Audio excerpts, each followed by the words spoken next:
Thank you, everyone, for being here. It's always my pleasure to present to you. It's literally a gift from God to be able to stand here and tell you certain things about your environment, how directed energy weapons are interacting with your body, and how to overcome that. Today, particularly, what we're talking about is how energy weapons sink into us, how basically we become targetable uh, with how we become energy dumps, how human beings can turn into a vessel for external energy to manipulate their nervous system and organs and various other things in their body. Okay, right before I started recording, we were talking specifically about a problem a person was having, and what I was saying is that these different directed energy weapons are, if you could imagine the gear set on your transmission. On the low gears, so right when you start your car, let's say first gear, second gear, you're provided with higher torque and a lower top speed. And on the higher gears, of course, it's the opposite. You've got high top speed, and you've got much lower torque. Think of these weapon systems being aimed at you as that. It's like a transmission. They can gear up or gear down. They can use a high torque weapon system or a low torque weapon system.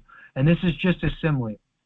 I don't know the particular how that really translates into what frequency range is being utilized at any time.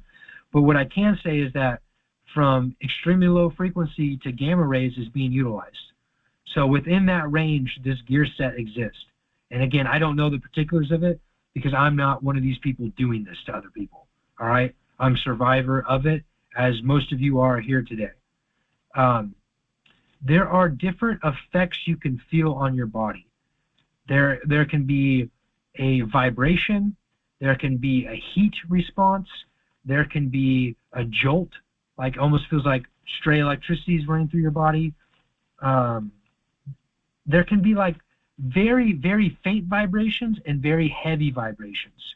There can be many, many symptoms of directed energy weapons, though it has to do with two things.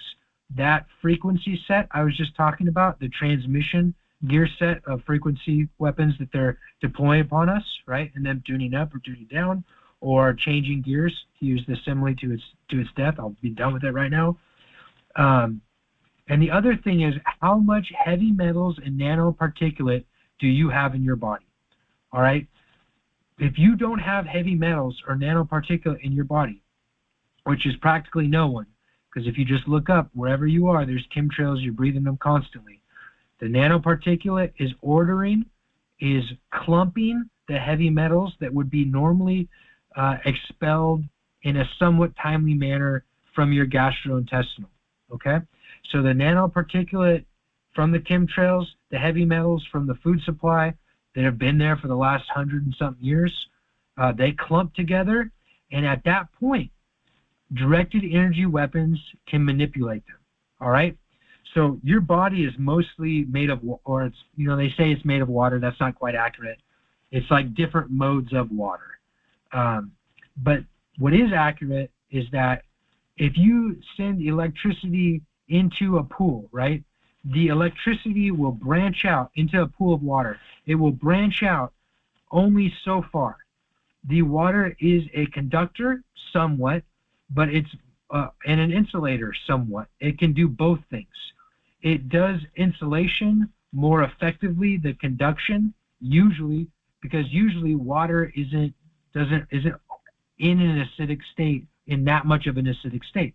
The more acidic state that water's in, the more conduction that will happen through it. Okay, that's just like your body. If you didn't have heavy metals in it, the intercellular water in your body would not be acidic. It wouldn't. It might be a little bit, but it's actually hard to maintain a acidic state throughout your body if you're not eating processed foods. If you move to a farm, right, and you start eating the food that's produced on the farm, you're going to lose weight. The weight is the store of acidity, all right? That's what that white fat is, really. Your body doesn't want to get rid of it wholesale because it can access it later for energy. All right, so I'm kind of talking past myself here, but acidity is the representation in the water scale of the conduction of electricity across it. Alkalinity is more or less the insulative factor.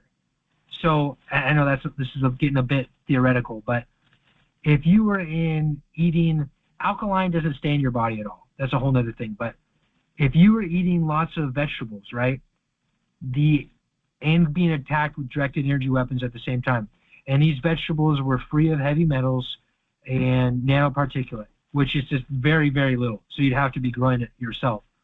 And if you're targeted, you'd have to be protecting it too, because at night they would come and they would try to manipulate these things, through very clandestine maneuvers and behaviors.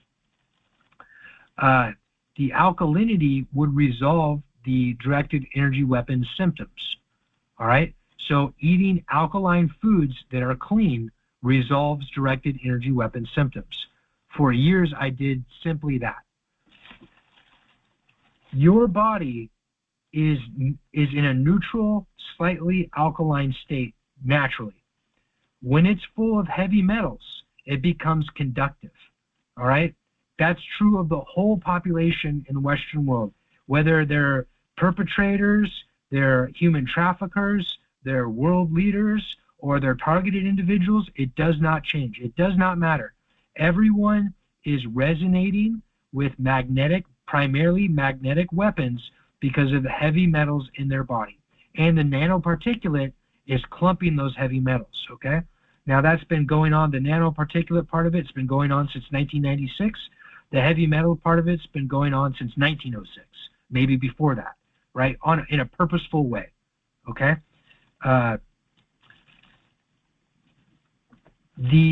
The point of me bringing this whole thing up is to say that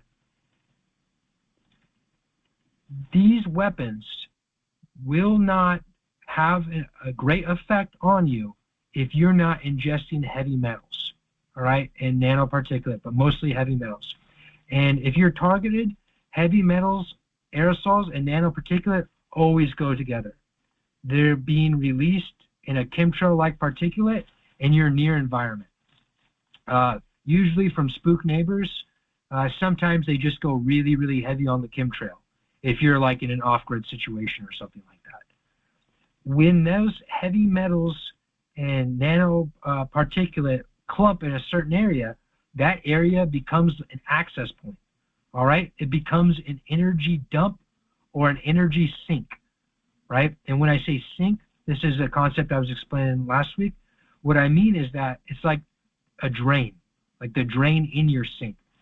You pour the water, or you turn the water on, it pours down the drain. If the drain wasn't there, it would overfill the sink basin and flow off, right? But when the drain's there, you can pretty much almost infinitely put water down it, all right, until it gets plugged. When they have these heavy metals and nanoparticulates in people manicured to such a way like they do in targeted individuals with the implants, that's what implants are doing, is they're manicuring or they're cultivating the heavy metal and nanoparticulate, then your body becomes a drain for energy. They just pump it at you anywhere between extremely low frequency to gamma rays, and it fills you up. And it cooks you from the inside out. It heats up all of your organic tissue, and it clumps heavy metal and nanoparticulate even more, causing chronic inflammation and ultimately death. That's what the experiment for most of us targeted individuals is. It's to kill us with specific outcomes, making our bodies heavy metal irradiated to make those sinks. And I said that all wrong. Heart attack, liver failure, kidney failure, gallbladder, pancreas, cancers, tumors, that's all on the table. If the human trafficking, the neuroweapons human traffickers were unfettered in their access to people, this is what they would do to you, all right? However, there are things that you will do naturally, your habits, places you'll go. For example, swimming in the ocean, eating alkaline foods, things that you didn't even know you were doing, or exercising, will break up these nanomachinery heavy metal clumps and allow you to continue to live. All right? If you get to the point where I'm at with these people, what they do is they dump aerosols, which is, say, chemtrail-like particulate, 24/7. They're always dumping it everywhere. Everywhere around me is being irradiated by this. My family, everyone. We're all breathing this aerosol constantly, okay? It's putting the heavy metals into our body, and then, again, they're trying to get that formation, that clump, so that they can access it to dump this energy into me, to kill me, right? Because now, if they could, they would, at any point, right? And this is what they'll do to any one of you at any time. And this is not to say that, this is just to say what's happening. It's not to scare you. Feeling the difference between there not being a drain or a sink in you, which is to say there's not a clumping of heavy metals through nanoparticulate, and not, is night and day. When you first break this attachment with the energy weapon system, the first thing that happens is those heavy metals no longer get pulled to their destination, right? With whether that destination is caused by a directed energy weapon or an implant.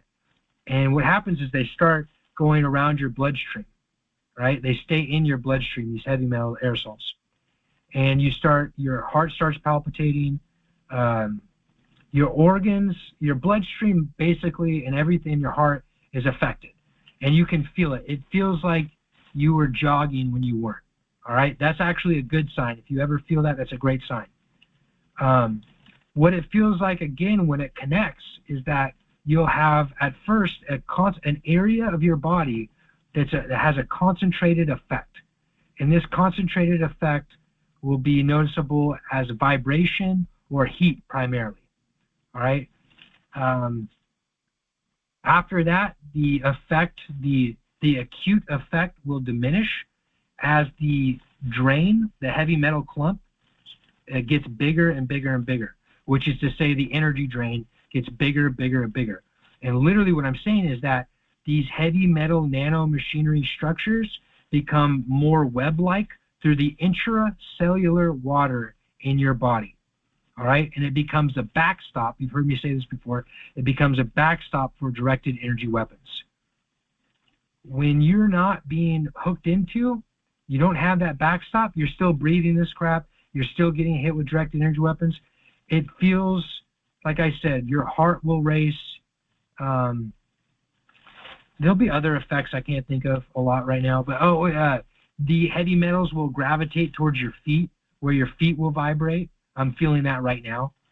That's just because the way the lymphatic system works when you breathe something, and basically the way the heavy metals, once they go through your blood there's stuff in your blood that clumps them, and they end up resting when they're not being polarized, affected by gravity. They rest with gravity. So anyways, that's the idea that I wanted to go over today.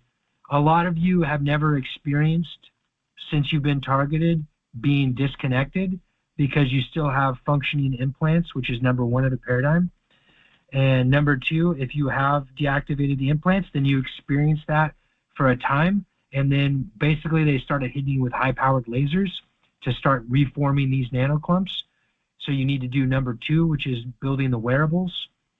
And then three, if you've done 1 and 2, deactivated implants, and you're wearing wearables, and you're still not able to break free on a somewhat regular basis, because they're always changing what they're doing, you need to detox.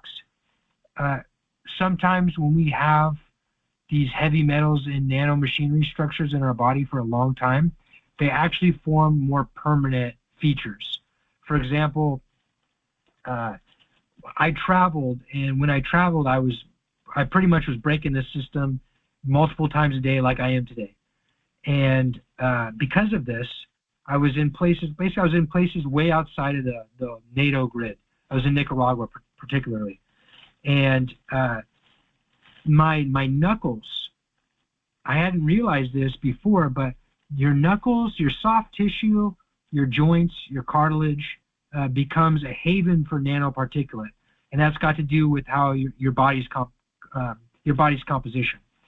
But the knuckles particularly are really, really infested. Even now, as I'm doing all these things, I can see it. It's like a whiteness on my knuckle. If you really take note of your body and you're truly targeted, you'll be able to see this. But anyways, after about 2 weeks of not being heavily hit because of the traveling, I would literally go to touch something just like that, just brush it, and my knuckles would slough off. They would literally, all this skin would come off. And I'm sorry if that's too graphic, but it all happened in pretty much the same 48 hours. All 8 of these knuckles were bloody, a bloody mess for like 3 days. And the reason for that is because all of my knuckles had this semi-permanent callousing of nanomachinery heavy metal clump, which is a far looser binding than my own skin. So the second that my body wasn't polarized, it said, let this go. Let this toxic crap go. And that's what happened. It just fell off. And it wasn't just my knuckles. It was like parts of my toes, the bottom of my feet, the sides of my feet, other places too. Knees had a serious effect. There was many places where I saw this. Detoxing will keep you from developing those more permanent nanoparticulate heavy metal structures. So long story short, all 3 things are important. Deactivating implants, because the implants are sending low pulses that order the nanomachinery and heavy metals that we're breathing and eating. 2, wearing DIY electronic components, which is to say basically saran wrap, metal tape or aluminum foil, mylar blankets, insulative layer, conductive layer, and copper. I'll say that again. Insulative layer is saran wrap. You can't get a cheaper insulator anywhere. Conductive layer is some sort of metal. Tinfoil works fine. Metal tape works better. Mylar works great. Those thin mylar blankets. You can even get cloth with a foil on it, like a metallic foil on it. That works fine too. And then copper. And if you layer those 3 things in any given order, it's going to have an effect blocking or interacting with the frequency that's hitting you, that's trying to polarize or trying to clump the nanoparticulate heavy metals in any given spot to make that energy drain. And then 3, detoxing nanomachinery, so you keep off these semi-permanent structures which can act as energy sinks also. That's why you need to do all 3. Okay, so that's all I really wanted to talk about today. At this point, I'm just going to open it up for questions about what we just talked about. If you have a question about anything else, just save it for later on, all right? And we will get to that too. But what we're talking about right now is these heavy metal heavy metal and nanoparticulate clumping in our body, making a backstop for these frequencies. And what that feels like, because we can feel it. Being targeted, we can actually feel the EMF interacting with us. All right, so does anyone have any comments or questions particularly about that?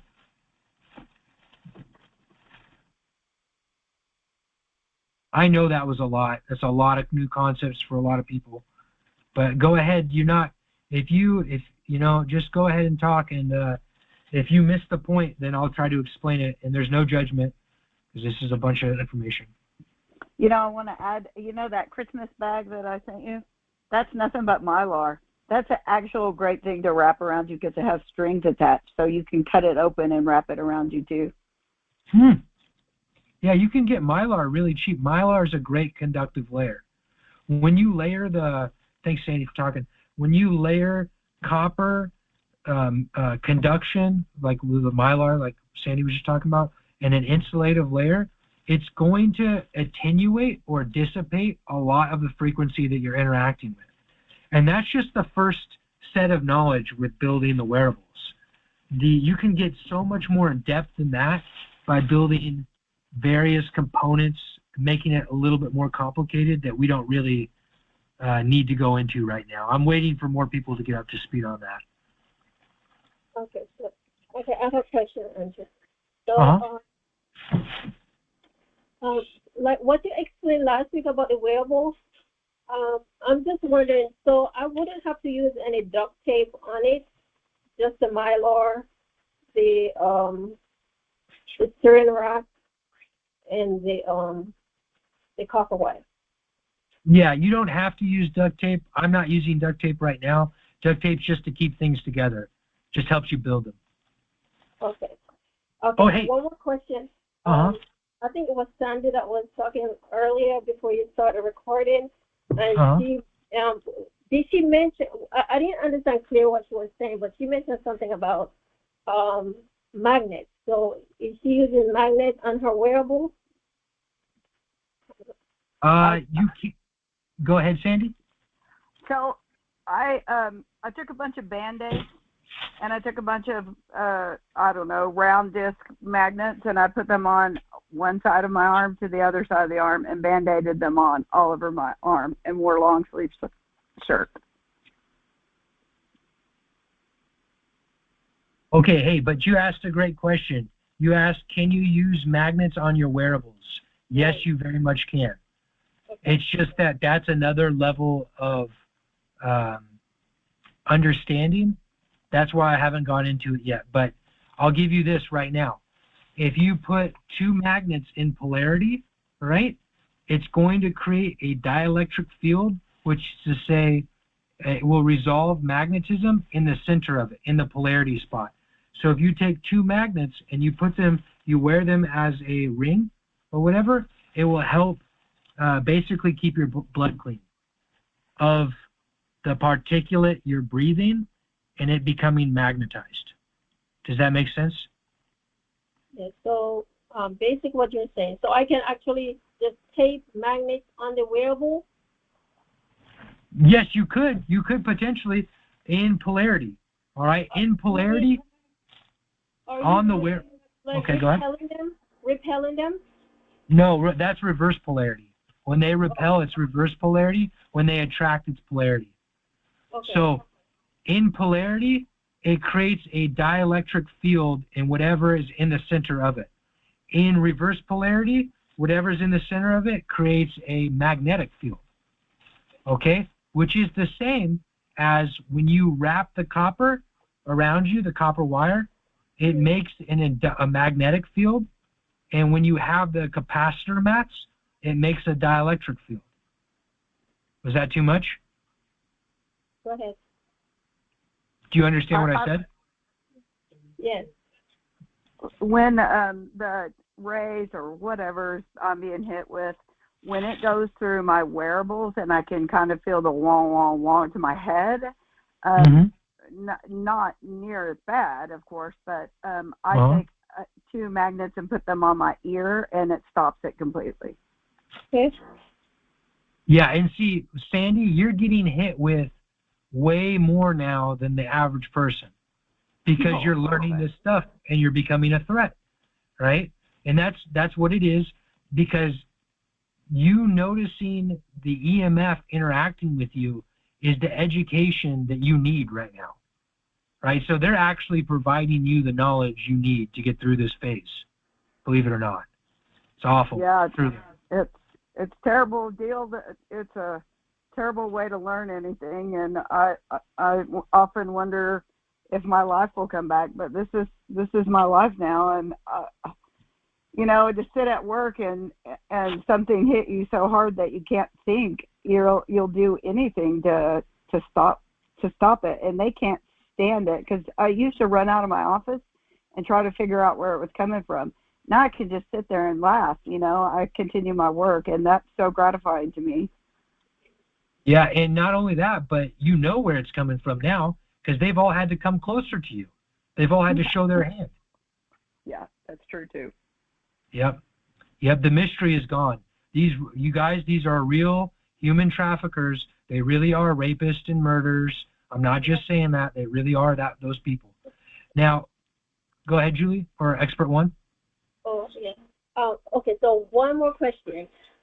So what has been happening lately? Like, okay, so I train a lot, and my husband goes out and run errands for me. So when he gets back in, they literally just sprayed him. And when he comes inside, everything, his clothing and everything is just filled up with the poison. I said it's all over my plate. And that happens almost every day. And so I'm trying to figure out how to deal with that. Okay, that's a great question. They're doing it the same way they're releasing aerosols into your near environment.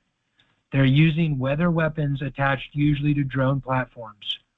So they're releasing these really, really small particulate, and then they're using those masers and it's scalar weapons. But just ignore the scalar aspect of it. It's directed energy weapons that are moving around the particulate.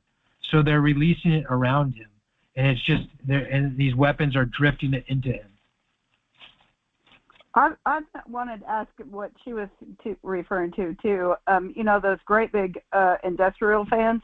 So I was wondering, they're like $35. If I stuck a bunch of copper on that and like zoomed my house through with that, would that help more? It would help, but they're going to be looking for the low pressure side of that or the high pressure side and trying to add the particulate to it. So if you create such a good system where you're dumping all this crap out of your environment, right? Then there's going to be an intake side, and they're going to be looking to feed the particulate into the intake side. You understand? They'll change what they're doing. Yeah. But okay, so here's the solution for both of you. All right?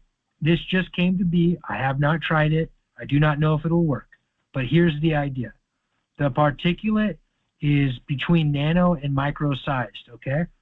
You can get a fogger, Fogger, that can release water droplets that are on the micro scale. Potentially, you could use a fogger like the one they would use for insects or something like that. You could put certain various water and various agents in that water, which I have not figured out yet, that would neutralize the particulate to a great deal.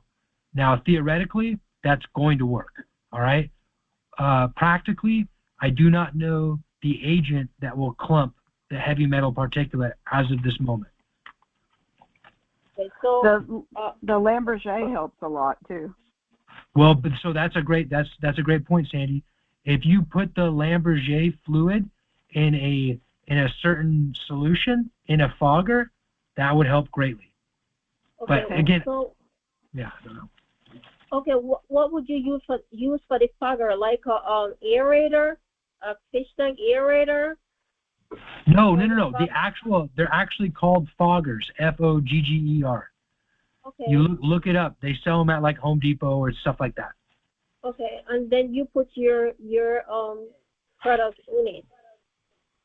You would have to figure out the right fluid to put into it, which I have not figured out. No, I know exactly what's gonna work. I've done a lot of research on that, and it's gonna be the chlorine dioxide. That is it.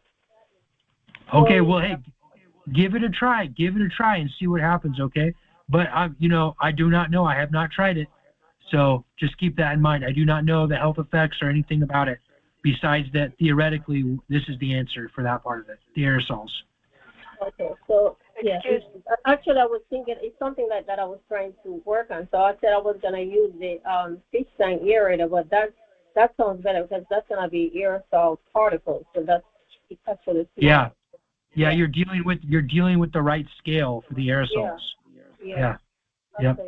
That's how they're getting your husband. Okay, so hey, before we move past it, did you understand what I was saying about the magnets? Yes. Because I use a lot of magnets, so I think I got it. Yeah. So okay, and don't forget to wear them, okay? Putting them on your fingers and your toes, if you need to, is a great help. How do I put it on? You just some tape, just 2 magnets, and then tape, yeah. Okay, perfect. You'll make yourself a ring. Thank you so much. This You're welcome. tonight. I really appreciate it. Yeah, I know you're going through it. You and Sandy are doing great work. Actually, hey, well, I got you here. You're feeling every time you use your now Expert One. For everyone that doesn't know her, her family built the high voltage EMP device that's on Onionhead Andrew, Rumble, or YouTube, the one with the paddles, and she uses it regularly. You can feel, now that was just a preface to ask you this question. Can you feel the heavy metal nanoparticulate clumping in your body? Yes. What does that feel like to you? It's painful. Does it feel like a vibration? Does it feel like heat? Does it feel like both? It's actually the vibration. It's pulsing. It's like a shocking feeling. It's just everything. I'm literally feeling just about everything they're doing. It's just so many different things. Jolting, tingling, everything you can think of. I mean, because they're really hitting me real hard, and especially after I built this device. But one of the things, which I think you probably haven't realized, but I keep it on all the time. I just turn it off in between just to let it rest, cool off a little bit. But it actually helps with the high frequency. It actually blocks out some of the stuff that they're doing, so that's why I keep it on. So I even though you say I don't need the rotary, but I think that's gonna be very helpful for me because I'm really concerned about the environment to protect it to a certain degree. I know you can't keep everything out, but I think that's gonna be really helpful. What were you saying? What were you saying that I was disagreeing with you? I didn't catch that part. No, you were saying I probably don't need to build the rotary. The rotary spark. But yeah. that's gonna be even more helpful because just for me to run the high voltage, just keep it on. It blocks a lot of things that we're sending in here. It's just amazing what he has done to the environment. So I know the rotary would be even more powerful, but I won't use both of them at the same time. Yeah, no, you're right. The rotary is better for your environment. What she's talking about is on Onionhead Andrew Rumble or YouTube, there is a high voltage rotary spark gap machine, which is the same basic concept as the high voltage spark gap machine, but it's basically, it goes through a fan. And as the fan spins, it creates a rotary spark gap. So all these different points light up. And it produces a very powerful, it's not as powerful electromagnetic pulse as the high voltage EMP, but it's still very powerful into your near environment. I think, by the way, and I'm not 100% on this, but I think if there was like a vaccine injured person, I think that would potentially cure them, just being around that, being on. The high voltage rotary spark gap machine, that is. Excuse me, Onionhead Andrew? Go ahead. This is Kim. Hi. Is this, I'm not familiar too much with this high voltage rotary, but... Hey, hold on. Hey, 1 second. Just 1 second. Sorry about this. There's a weird echo. I gotta mute.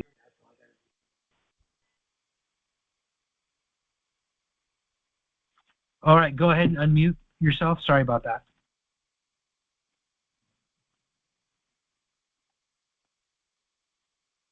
Can you hear me? Yeah, I got you. Go ahead. Sorry about that. Okay.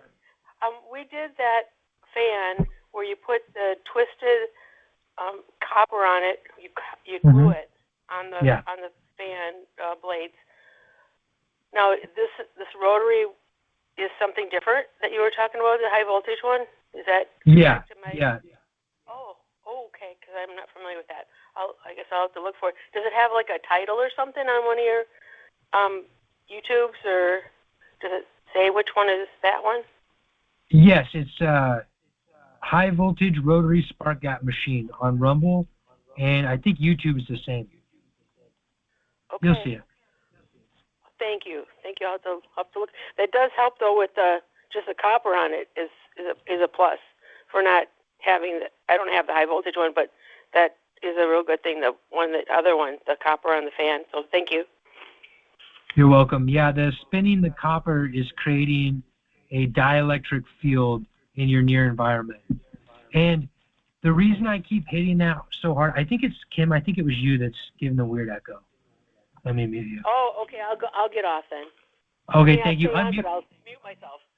Okay, and unmute yourself if you want to say anything. But the copper fan spins when copper is spinning in that plane, like of a fan, it creates a dielectric counterspatial field that resolves magnetism. All right, that's a lot of words just to say it helps with magnetism. When the rotary spark gap machine is going, it helps with magnetism a little bit, but really what it's doing is it's producing a plasma, right? This like a plasma. Each time these nodes create the little lightning forms, the spark gap machine, as it spins.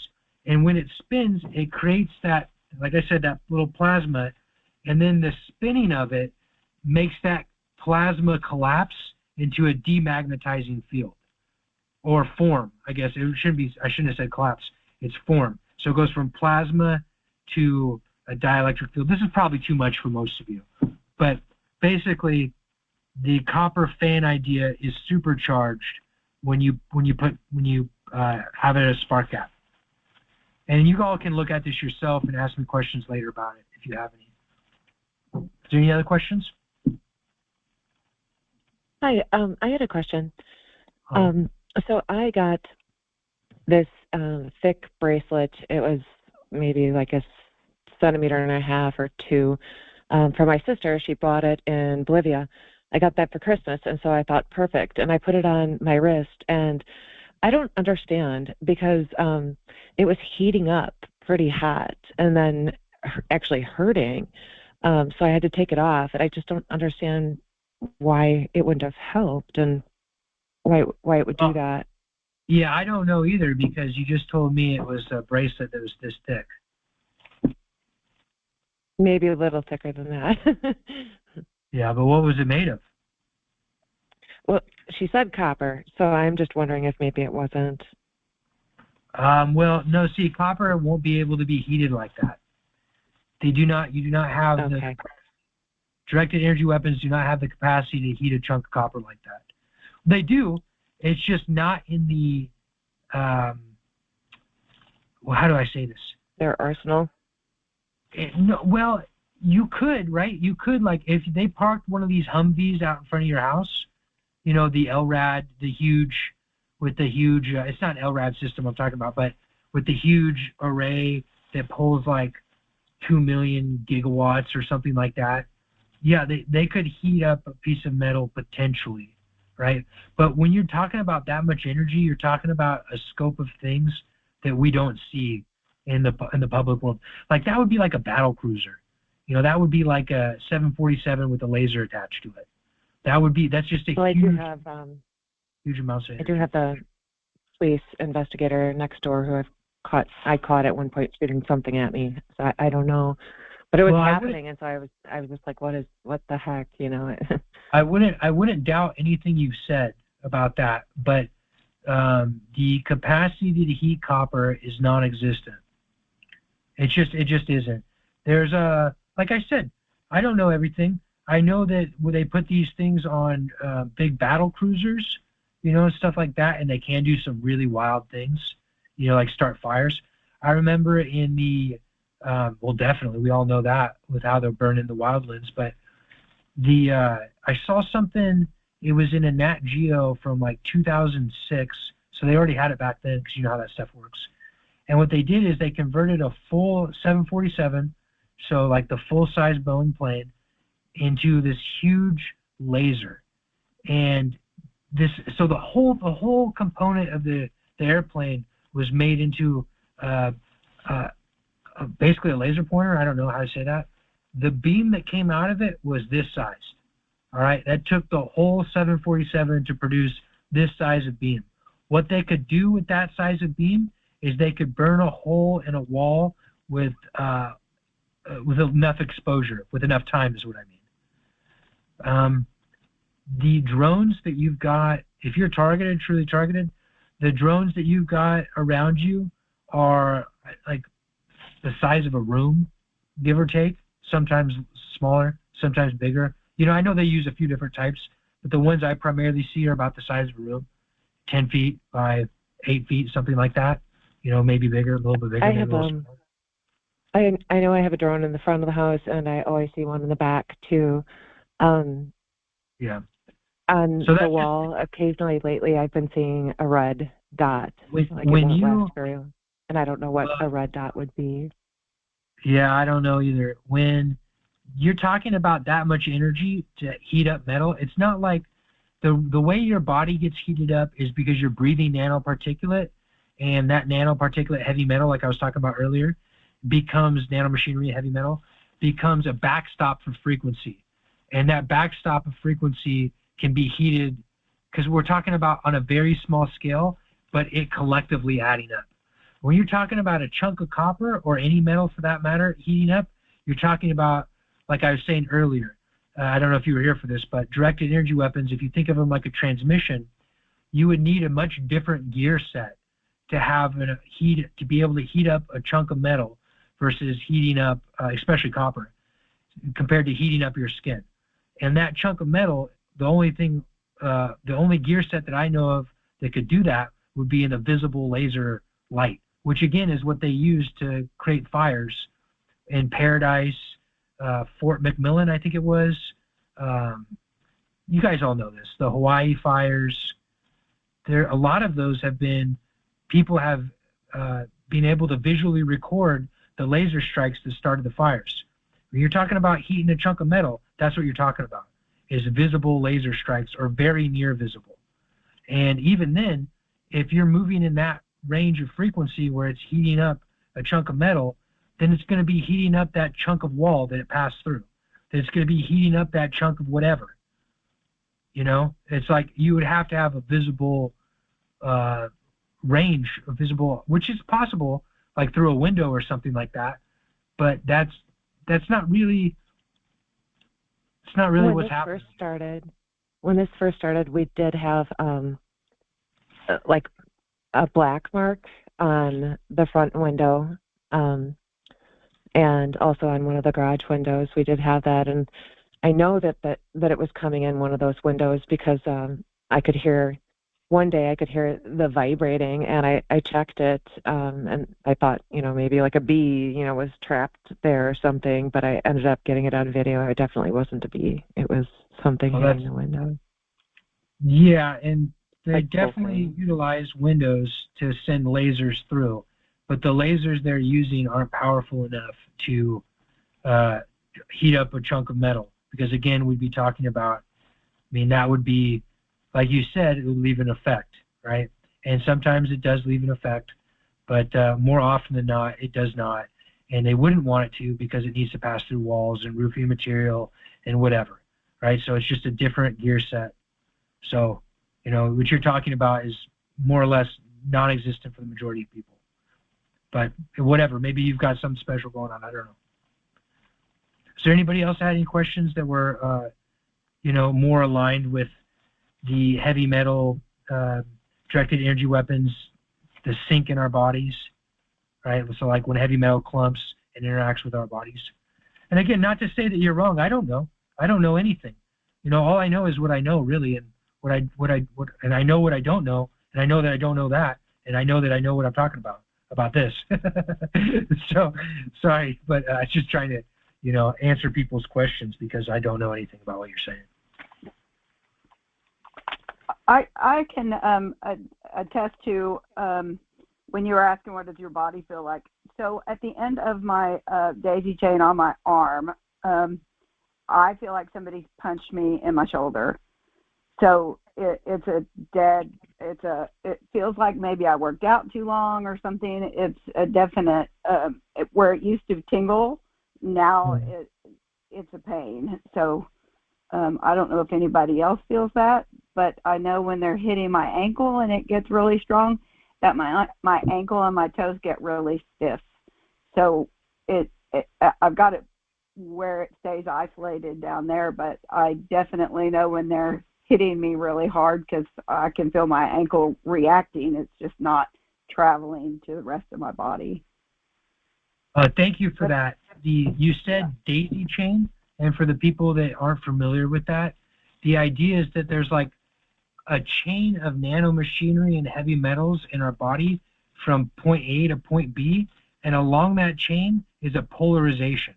So like to have electricity go from one point to another, there needs to be a voltage, right?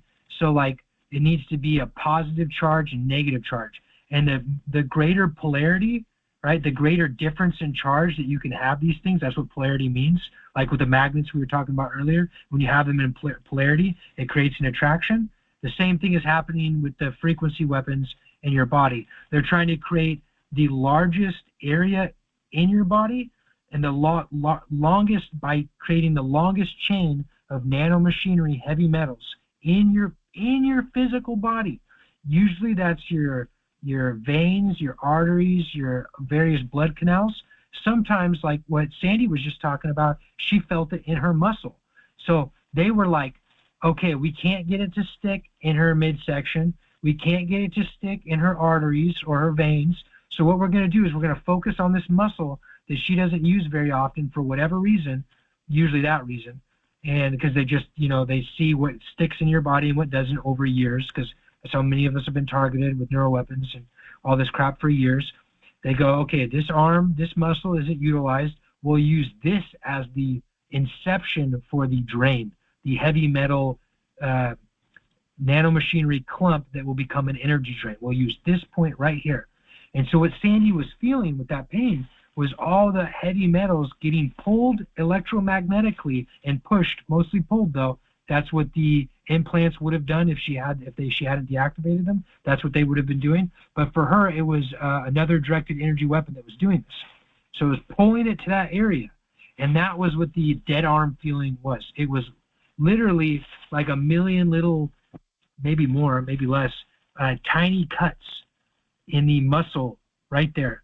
So you got a free workout. You said it felt like a workout, right? You got a free workout. They created all these little tears in your muscle similar to working out. And now your muscle is stronger for it. But it caused pain, and they tried to make that heavy metal clump there for that time. And what happened with that? Did you resolve it? It's still, like right this very minute, it's being hit.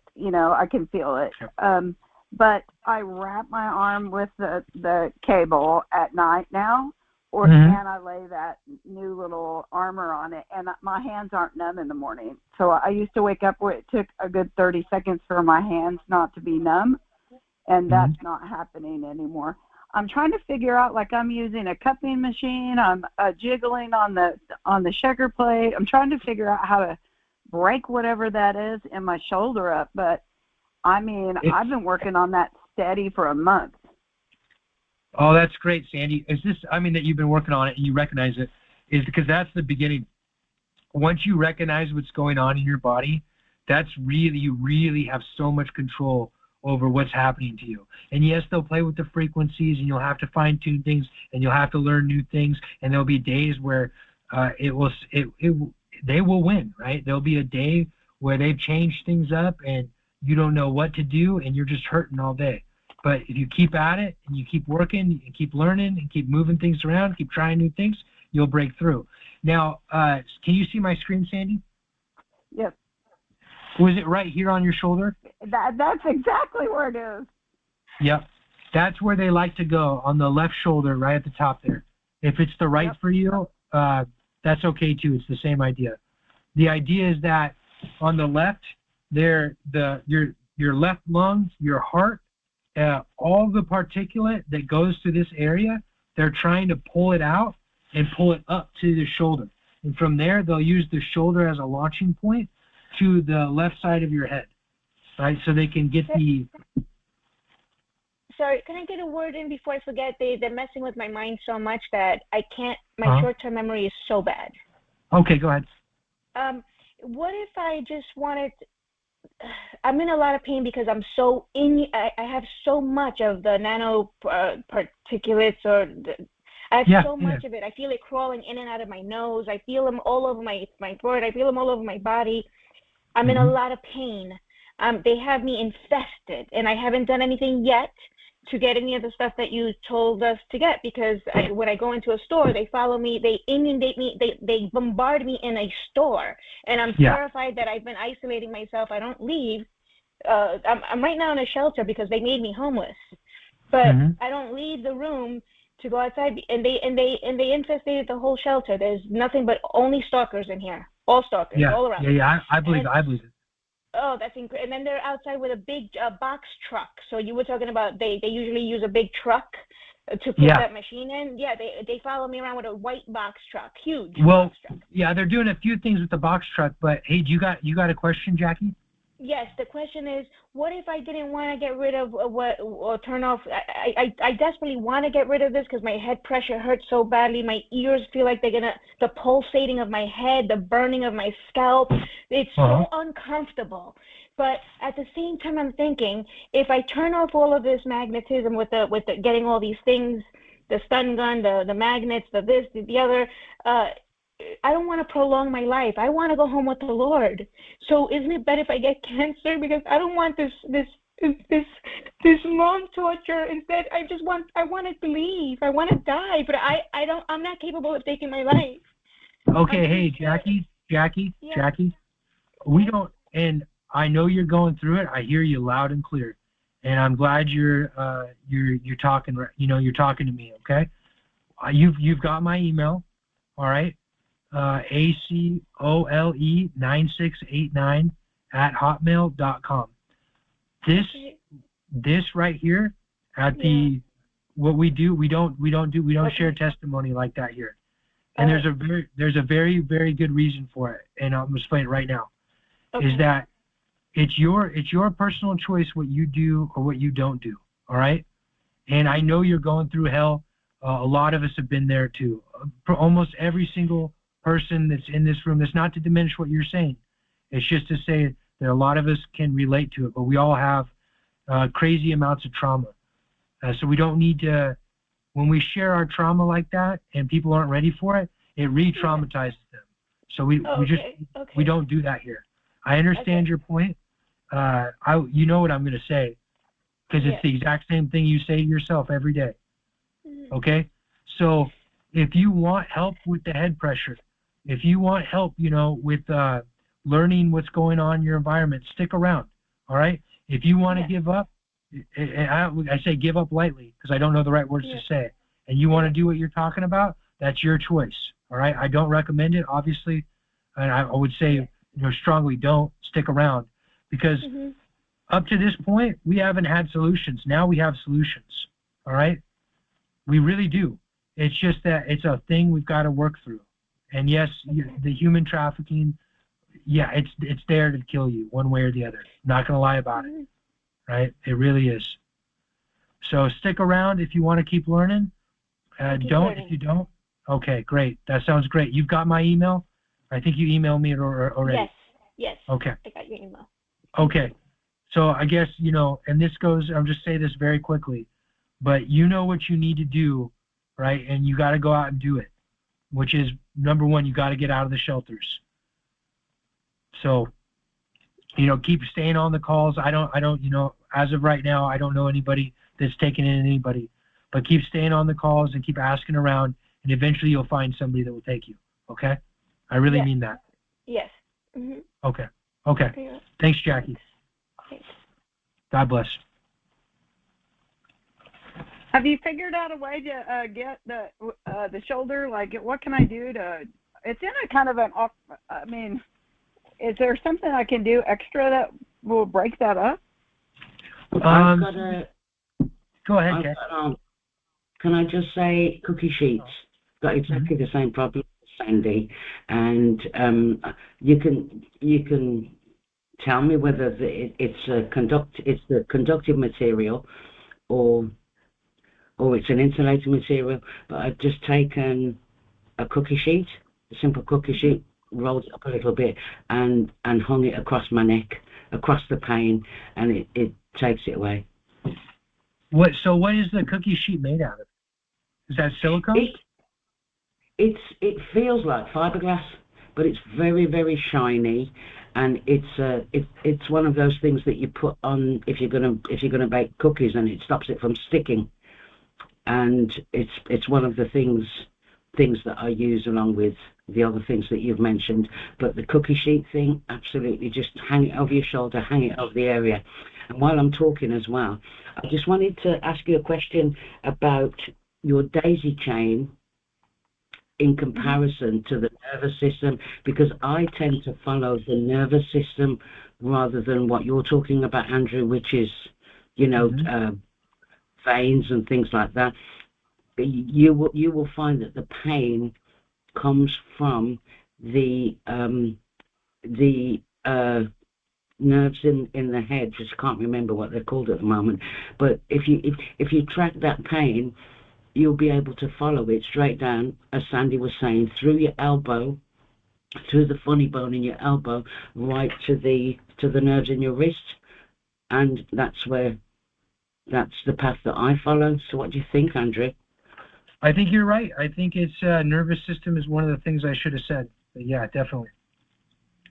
It will, if the implants are still active, it'll be primarily focused around your nervous system. If the implants are inactive, then you get into those more specific outcomes, like Sandy was talking about with her muscle. So then, what do you think about the cookies? I don't know. Would you send a picture on the chat so I can see what it is? I can get one of those. But I put my arms on the shaker. They're about $1. Oh, I just need a picture. But I shake my arms, and I shake, and I just look and look and look. And this was brought up one week. I can see the vein. It eventually starts showing. And I can follow that chain. So what I do is, it's usually a bigger artery that comes to show. So I follow that with my zapper, and then I do the cupping along that too. But I haven't been able to break up what's in my shoulder. It's really deep. What I've done is gone back to the spinal column, right? Your spine, and also in the throat.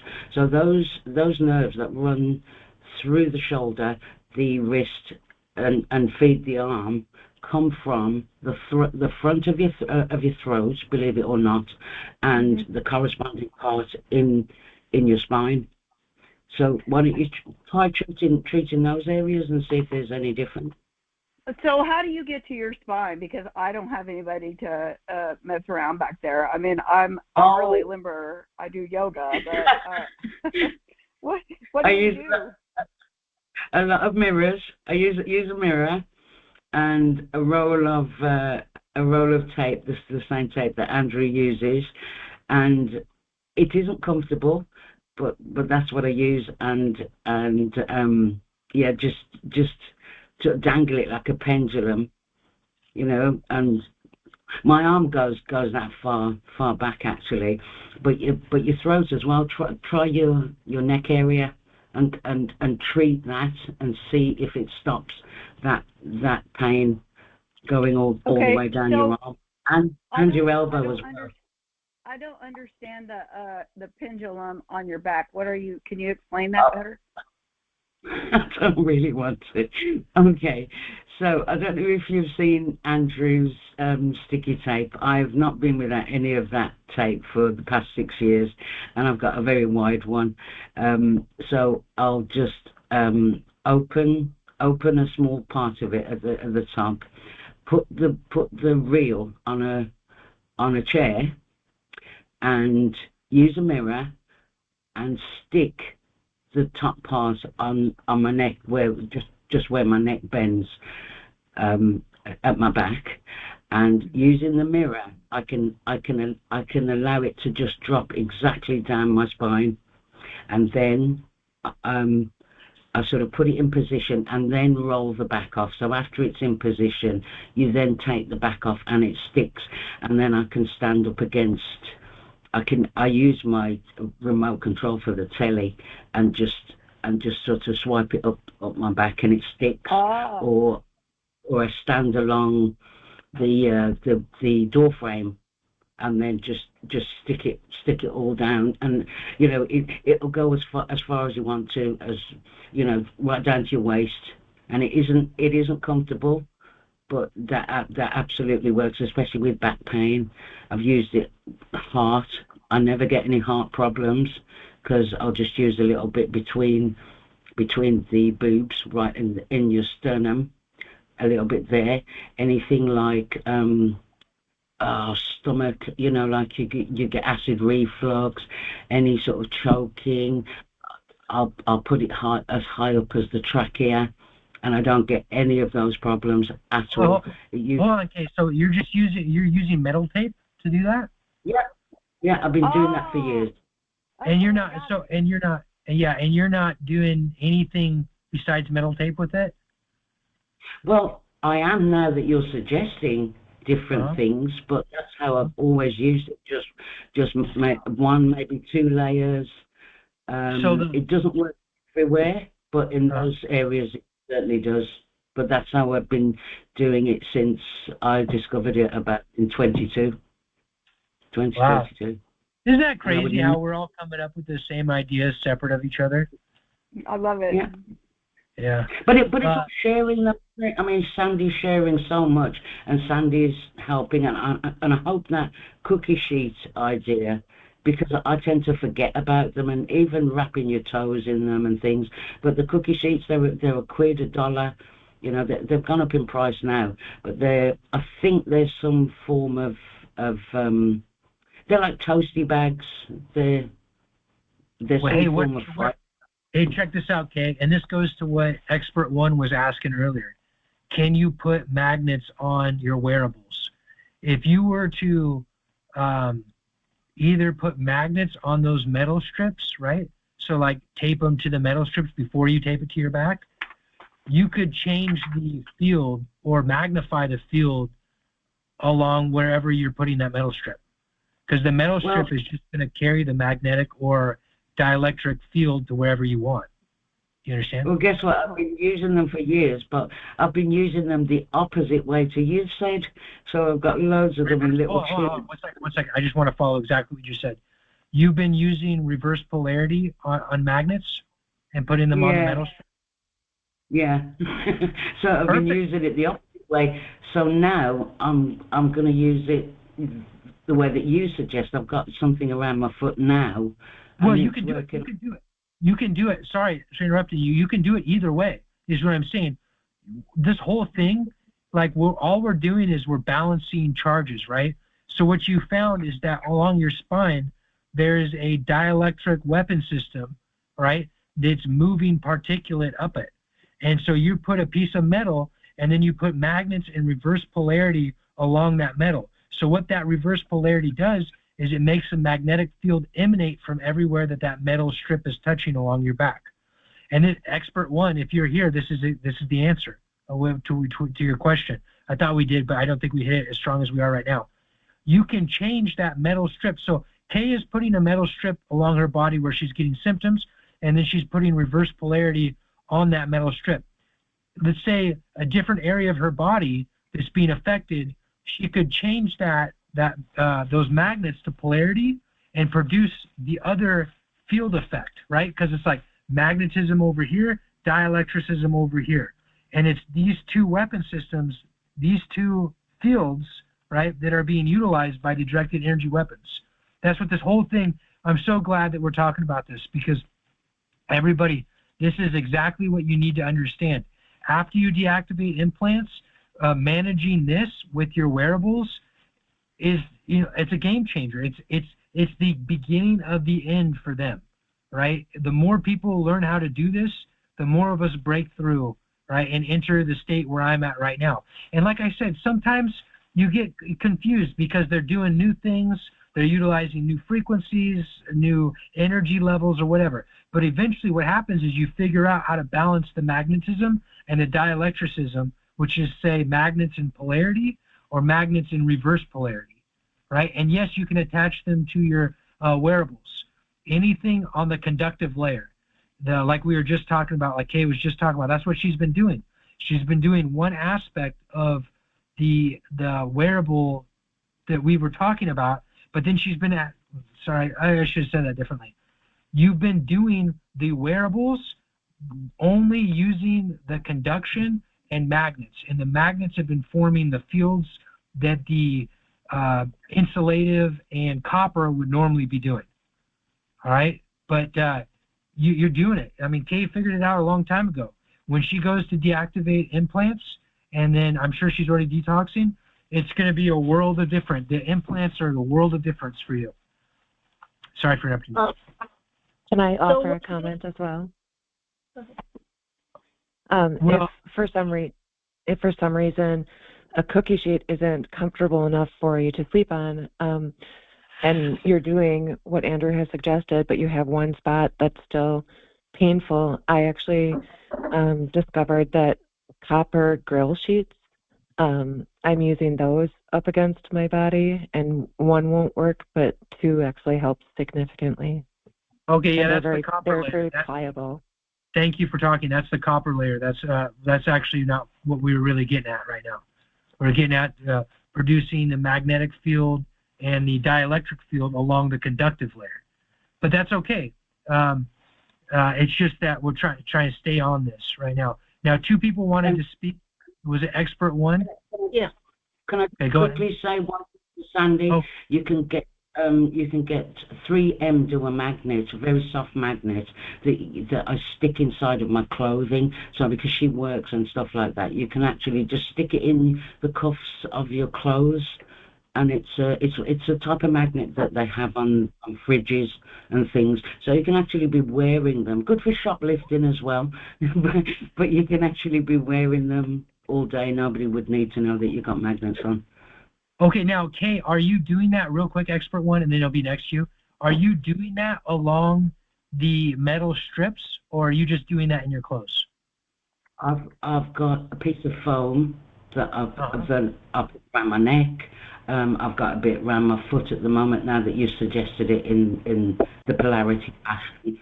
So, yeah, you can stick it anywhere. Stick it absolutely anywhere. Okay, the point of me asking that is that it was really to illustrate that if you use a conductive layer, whatever it may be, like an emergency mylar blanket is a great conductor.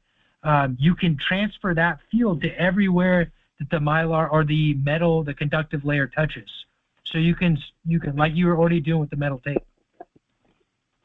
Okay, I'll try that. They're not the strongest of magnets, but they are neodymium magnets, and they're very comfortable to wear and flexible, and you can just stick them where you want, because when you work with these magnets, they fly everywhere. I've lost some. Me too. But they're a game changer. They made a whole new force to be reckoned with. Yeah, no, I'm glad you guys are getting this, right? Because I wasn't going to talk about this until I saw more people at this point, but it's good. It's naturally coming about. Now, expert one, you wanted to say something or ask something? Yeah. So in terms of the magnet, on the wearable, do you put the magnet on the copper wire? No, on the metal layer, on either the mylar or the metal tape or the aluminum foil. Oh, okay. All right, perfect. Thank you. You're welcome. That will spread its effect farthest, and then you can also, like I said, wear on your toes and fingers and ears and nose. That also has a mass effect. So this is kind of off topic, but I have a gym membership. I can't go to the gym, can I? What do you mean? Well, I want to start working out again, and I'm afraid to go to the gym. Am I just open even more if I go to the gym? Well, hey, you're right. It is a little off topic. I'll answer it really quick. They will dump aerosols into your environment and make your heart palpitate. Okay, thanks for that. Yeah, you're welcome. That's what they did to me when I got a long history of being really fit. Wow, geez, it sounds so egotistical. It was in my job a long time ago to be fit. And I tried to maintain those while I was being targeted, and that's what they would do. Can I give a suggestion? Yeah, go ahead. Going to the pool is like so refreshing, and I haven't had any problems with being shot at or attacked with a weapon there. It just, I feel like I'm getting cleaned out somehow. I don't know how that is, but. And I have a question about the apron that you made with a belt. Uh-huh. How did you just kind of tie things around the belt and have them hang down? Is that how you did it? And then kind of wrap the saran wrap and tinfoil around it after? Is that how you did it with the copper? No, I'll answer. Hold on, real quick. I want to hit your swimming thing. Yeah. When you are swimming, you are opening the pores, and the heavy metals that have clumped underneath in the subcutaneous layers are being released. So you really are helping yourself a lot. If you could swim in an ocean, especially a cold ocean, you would feel amazing afterwards. Same effect, but magnified because of the salt water. Wow. What was that? Sorry, I lost you. What was the other? Oh, the apron. When you go to make it. No, you're fine. I was wondering how you make it. Yeah. When you go to make it, what you do is you cut the copper wire in lengths. So let's just say you're making the apron or the armor, what I call it. You got you're going to be doing your chest, right? Which is like, for me, that's 2 feet or so. So what I'm doing is I'm cutting 2 feet lengths of copper, and I'm making a mat by using duct tape to put it all together. And then I'm wrapping that with saran wrap and metal tape. Like I do, it's that easy. Does that make sense? Oh, okay. Yeah. Do you twist the copper too, so that it's not just a stick of it? It's twisted. Do you twist it when you do it? No, I did not. Because it's you don't want the copper to hold that capacitance. When you twist it, it holds a capacitance. There's no reason for it. You don't want to twist it. Okay. And how thick of copper do you use? Whatever's comfortable for you. I'll always suggest using the Romex when you can because it's the cheapest. You can find it anywhere. Is that the kind you have to peel the plastic off of? Is that what Romex is? Yeah, but you don't need to peel the plastic off. You can keep the insulation on it. Oh, when you do the apron, you can do that? Yeah. Oh, awesome. Great. Okay, thank you so much. You're welcome. And then last thing there, Kim, you make the front piece, then you make the back piece, and then you connect them at the shoulders. So it ends up looking like body armor, like a cop would wear or something. When you say that we can use the Romex, do we take the 3 individually out of it and use them, or what about like the big, the white rubber that's around the 3 pieces? Just keep it like that? Yeah, that's what Kim was just saying. Yeah, no, you don't need to peel it. You can keep it as it is. Oh, can I ask Andrew, where can we learn to make the wearables? I wasn't here for that class. Okay, well, so this was last week. If you want to look up last week's class, there's about a half an hour, 45 minutes at the beginning I talk about it. But basically what I was saying, so Kim was asking about a very specific thing. She was asking about how I built an apron, and I talked to her another class that she was in about it. That's just one way to do it. You can literally, all you need is a conductive layer, an insulative layer, and copper. And you can layer those any given way and like have an effect. For example, and I know this probably is too much for you right now, but you could take saran wrap as the first layer, and then a Mylar blanket as the second layer, and then you like cut a hole in the Mylar blanket, wear it like a poncho, and then wrap that in copper, and then wrap more saran wrap around it to keep it all together. And you've got yourself, that literally will take you maybe 25 minutes to do, and you've got yourself an effective armor or apron, whatever you want to call it. Okay. So you have a video on your Rumble or YouTube? Yeah, it was from the last class. Oh, so I think it's number 13, I think it was. Okay, perfect. Thank you. You're welcome. The one she was talking about was a more semi-permanent one you can take on and off, or it's a permanent one. And what you do with that is you cut copper lengths, you put it in a square, right? And you duct tape that square together. The width of the square will be about your, excuse the vulgarity, your nipples, and the height of it will be just below your neck here to just below your belly button, right? So that will be your square, right? Okay. You'll take copper wire, whatever you have around, and you'll cut those lengths. You'll duct tape it together to make that square, like I was saying. Then you'll wrap that in an insulative layer, which is saran wrap, or that's the cheapest one you can find. You'll be able to find. It's very easy to work with once you get in the habit of it. And then you wrap the saran wrap in turn with metal tape. And you do that about 2-3 layers, and you've got yourself a permanent, what looks to be like I was saying, body armor.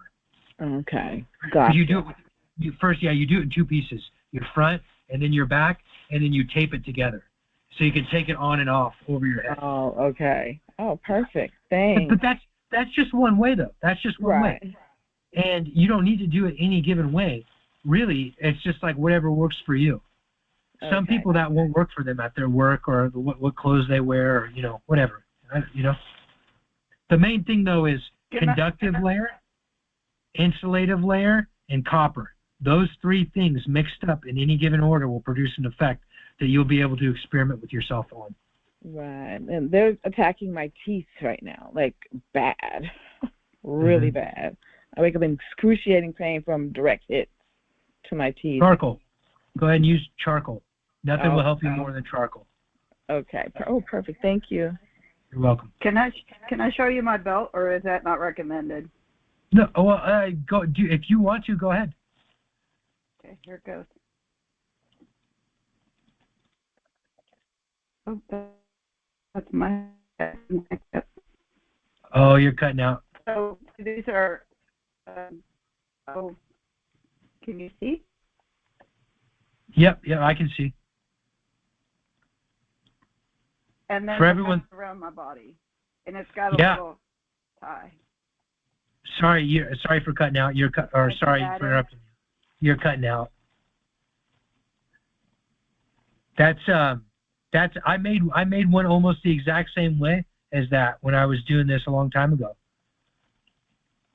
I used tiles though for the center, and I wrapped wire around it. The same idea though.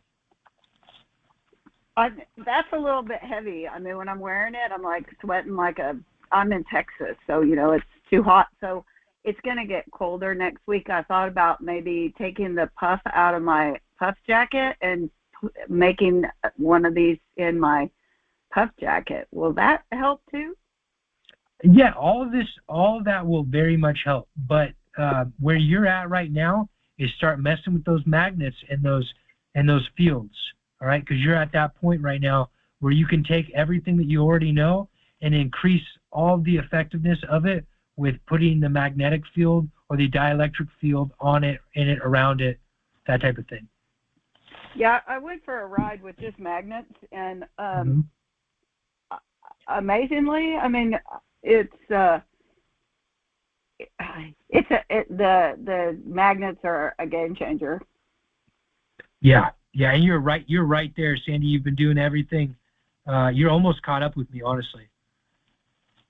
I just keep on fucking with them so they'll spray me so I can see what works and not. So I just go on drives, okay, I'll wear this, and it's crazy. They're in cars, so the reason why I get hit so hard is there's a car or 2 cars on every one of my streets, and they hit. That's what they're doing. They all turn that thing on. So, I know where they're all at. I just drive by and laugh at them. Yeah, and what Sandy was talking about, for people that didn't catch that, is that they're putting nanoparticulate in their gas tanks, and they're turning on their cars, and that nanoparticulate is coming out the exhaust, and it's irradiating her with the heavy metals that we were talking about, trying to clump in her body to make that backstop for energy. So just to connect that for everybody. See, when you move through these steps, like Sandy has and other people here, you start to learn these things in your environment. It really starts to open up all what's going on. Onionhead, I have a question. Yeah, go ahead. When your hands are numb when you're driving, is there anything you can do? Should I get some special kind of gloves, or what do you recommend, or those magnets, like you said, on the fingers? What would that be the thing to do? When you're, yeah, that would be a good thing to do. Put the magnets and polarity around your fingers. That'll help. Okay. And if your hip is hurting at night, it seems like they're concentrating on that area. Will that apron help, or is there something else I should do? It will help. Everything we've talked about will help. Detoxing, the wearables, and deactivating. Awesome. Thank you so much. You're welcome.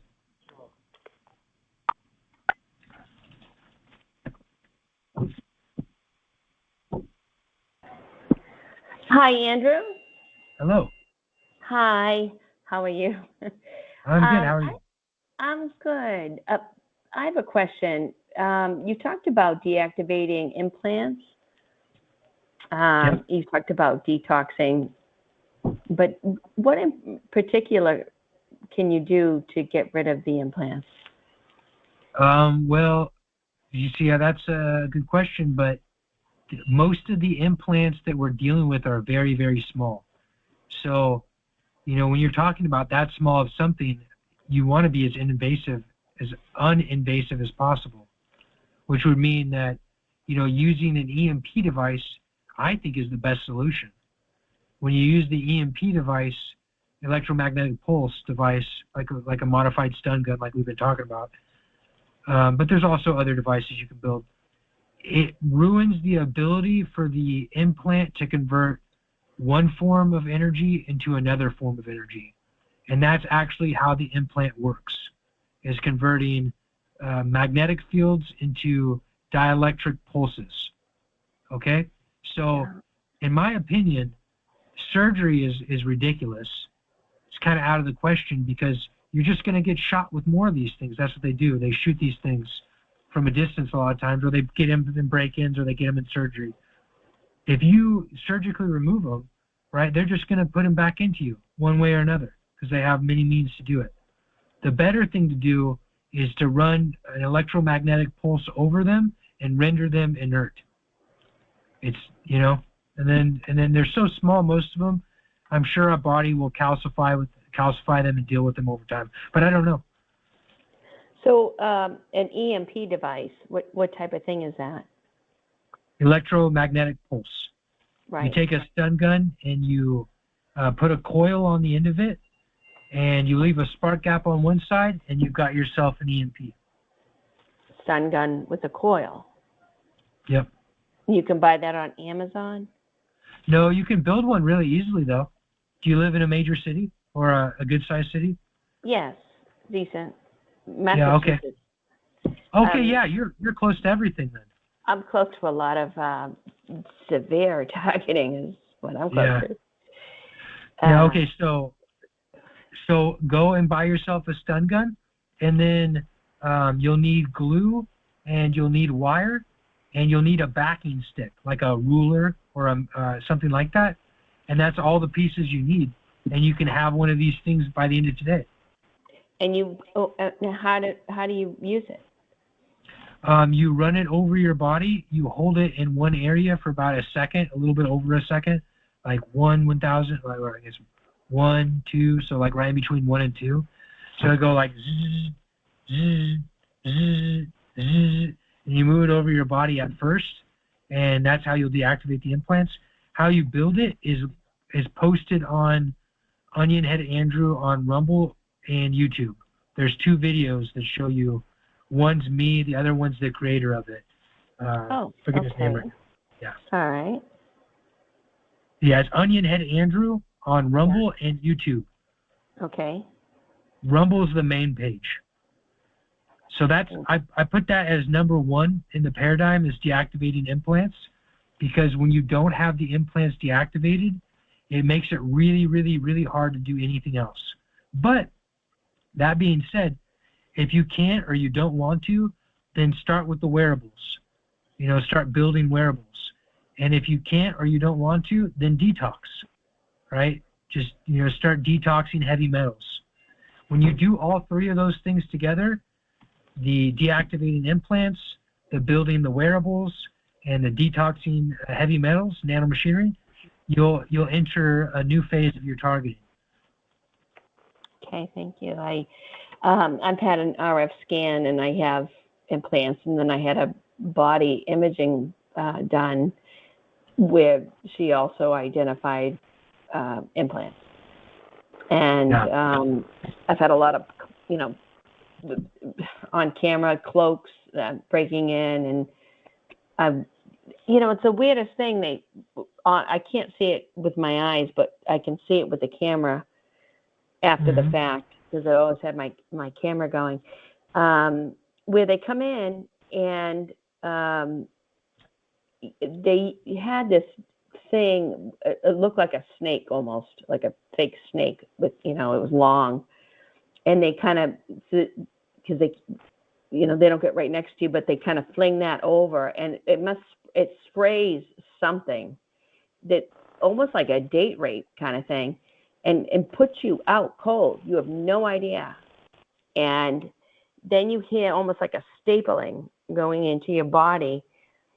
And it's and you when you wake up, which is real fast, it's almost like nothing ever happened, because I didn't realize anything was happening, and I just was thinking nothing, just kept going whatever I was doing.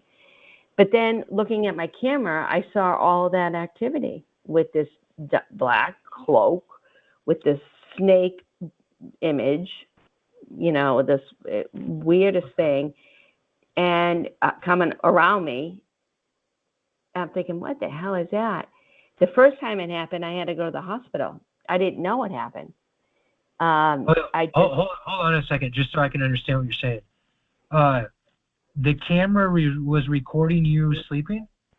No, I wasn't sleeping. I was in my closet. It was like a walk-in closet.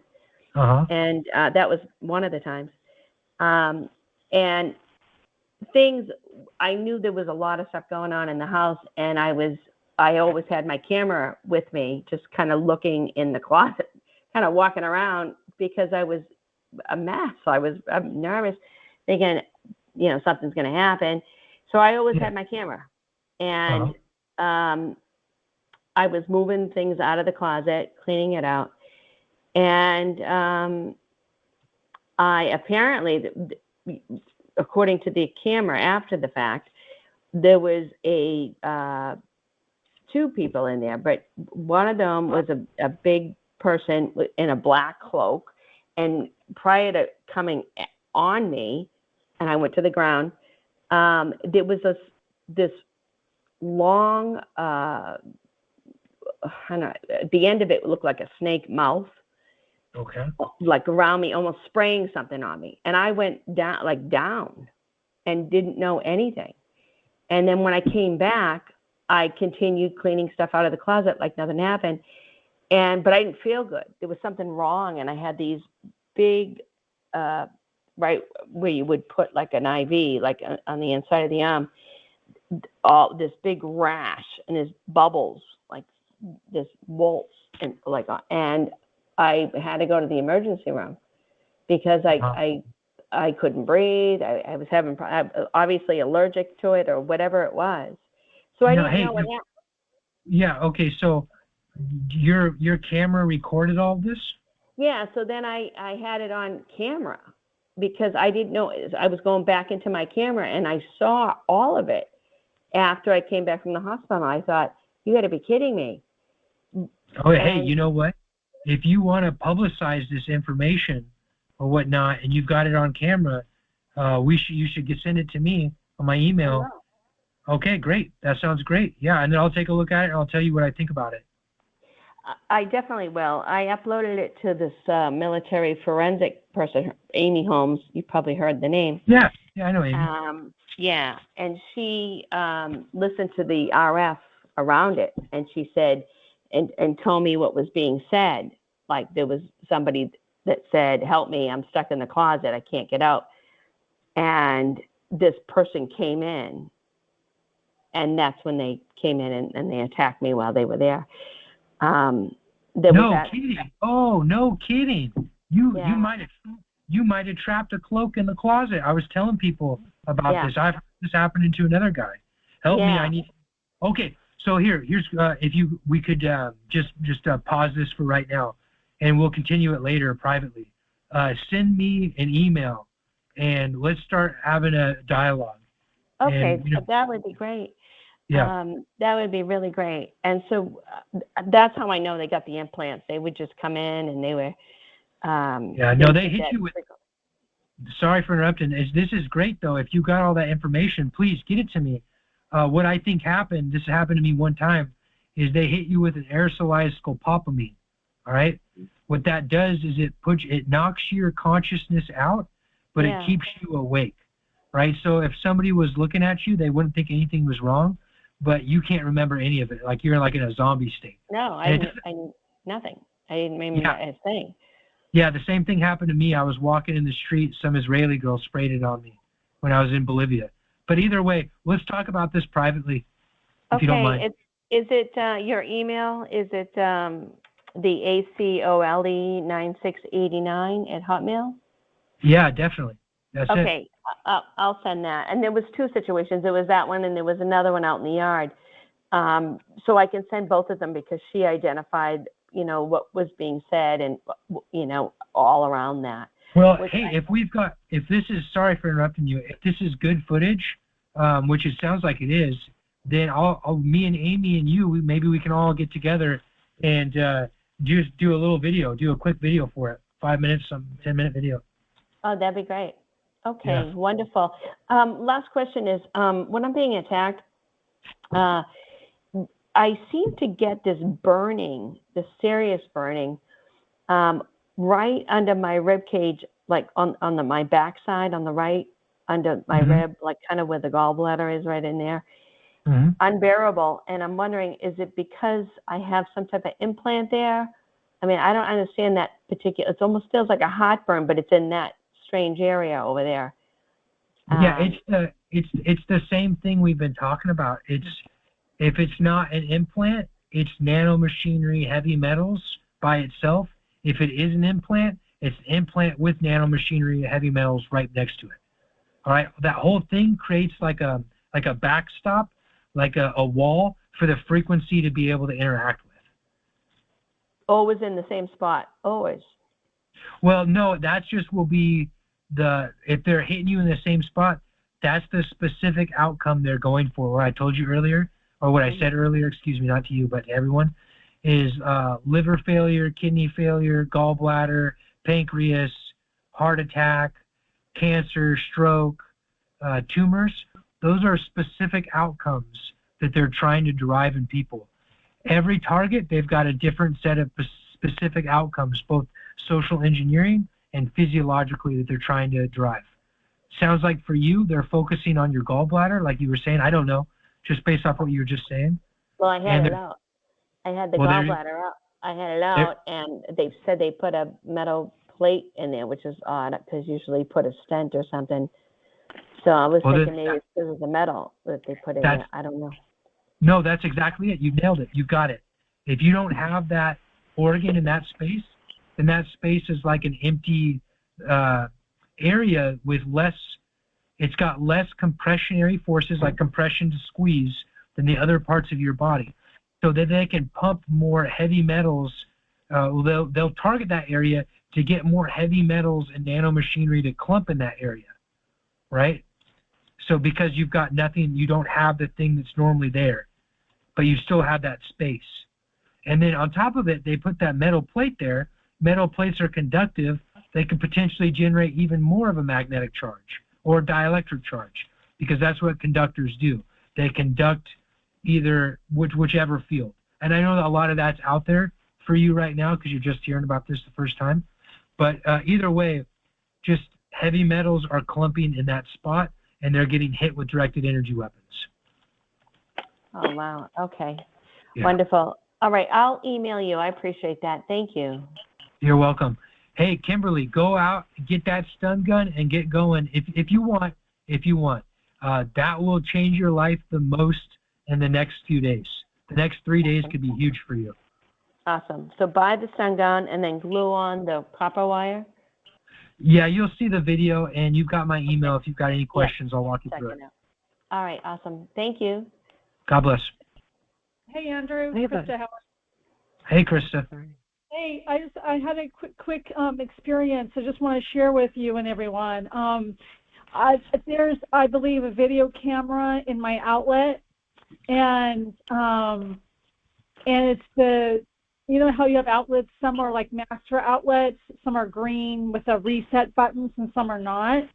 I heard a machine whirling inside there. And when I moved in, because I moved from an apartment to a duplex, when I moved in, the woman, landlord said, you know, and she even talked about the outlet. So anyway, and then I found, when I was on Bluetooth to set something up, I don't go on Bluetooth normally, all my LED bulbs that were installed here, all connected to Bluetooth. It said, it had the address of the place to the bulbs. So I just want to say, like, if people are renting, like, you know, like everything seems to be on camera, and if you want any privacy, what I've done is I've covered my outlets with those plastic covers for now, and I don't use the LED lights. But if you want privacy, you know, we have to take the extra steps as much as possible. I'm sure they're hidden cameras and they're microscopic, but that's my 2 cents. Yeah, no, I do know that they do definitely put cameras up. I don't know. I haven't got into any of that, the camera sweeping. So I can't say anything more than that, but I know they do. There are YouTube videos about it, like from police officers. They tell you, like, the most common places they put them in Airbnbs and whatnot. So if anybody wants to know, go for it. Knock yourself out. Yeah, I wish somebody would break through on that and we'd figure out the frequency range to bug sweep so that we could have, because once somebody breaks through, we're all going to be able to do it and find it all. And to the other thing Krista was saying about the Bluetooth, you can actually, it's called war driving. All right, there's somebody that I want to have on to talk about it. She still doesn't want to come on, but eventually she will.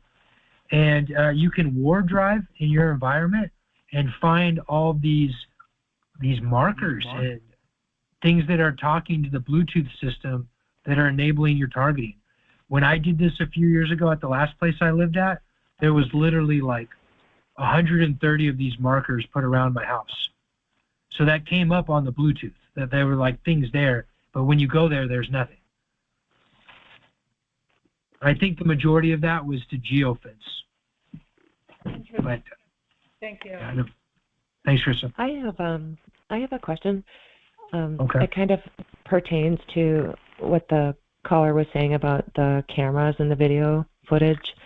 So this was at the beginning of my targeting, and I was no longer living alone. I didn't feel safe, and so I was at my parents', and they did actually try to admit me at one point, and so I was trying to kind of hide things, hide my fear. Anyway, they were gone then one day, and I had cameras inside the house that I turned on, the UFI cameras, and I heard someone, and I saw them on the cameras. I saw it was like a dark shadow. I didn't actually see like a face, and so then I went to the patio, and I was armed. I was actually armed and everything, but I went inside then, and there was no person there, and so I thought that they must have been messing with my cameras, but there actually could have been someone there that I could not see. Yeah. Did you have a question? That's definitely it.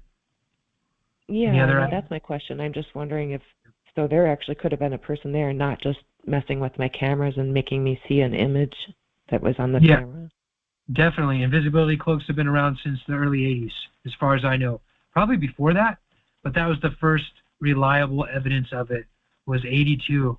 I can't remember the guy's name off the top of my head, but he was a UFO disclosure guy, and he had a team of NSA agents breaking into his house, injecting him with chemicals, probably implants. I don't know though. That was back in '82, and yeah. So back then, the invisibility cloaks the NSA was using. Nowadays, there's human trafficking teams in every county in the United States, every province of Canada. Obviously, that's a lot bigger than a county, but most of Western world, I'll say, there's human trafficking teams positioned, and most of them, if not all of them, have access to cloaking devices. That's actually so even, just really even helpful, because for me to trust myself then on, what I hear and I don't know. Yeah, even in like Mexico, you'd be really surprised. Places like that, Mexico really is United States, the Latin flavor of the United States. That's not to say that, they don't have different culture heritage. I just mean to say that they share a lot, just like the United States and Canada. But yeah, a lot of places you wouldn't suspect they would have the ability to cloak. They do. I think this is a huge modern military effort across the board. So, all the NATO, China, Russia, they're all doing it. And it's just like I guess it's not that big of a secret though, because I can find evidence of it pretty easy. There's been books and books and books and books written of people that have survived attacks from the government. And one of the things the government, whatever government, usually the United States government, was doing was using cloaks. Thank you. You're welcome. Hello, Yeah, go ahead. Okay, so the magnet,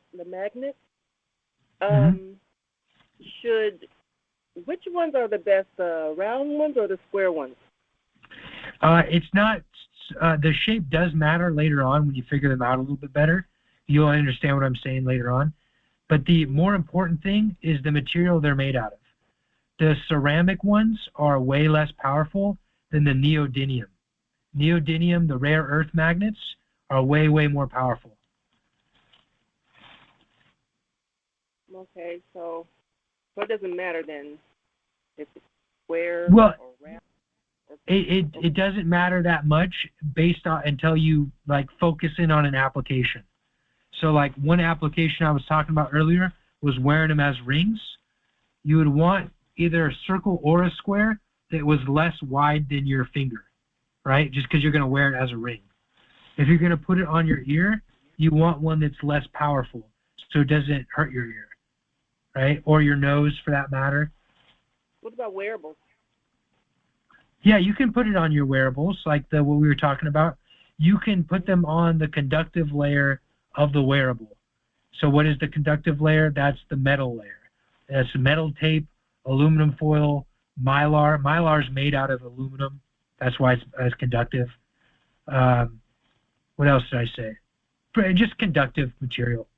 When you put the magnets on the conductive material, it transfers the effect that you get from the magnets onto the conductive material.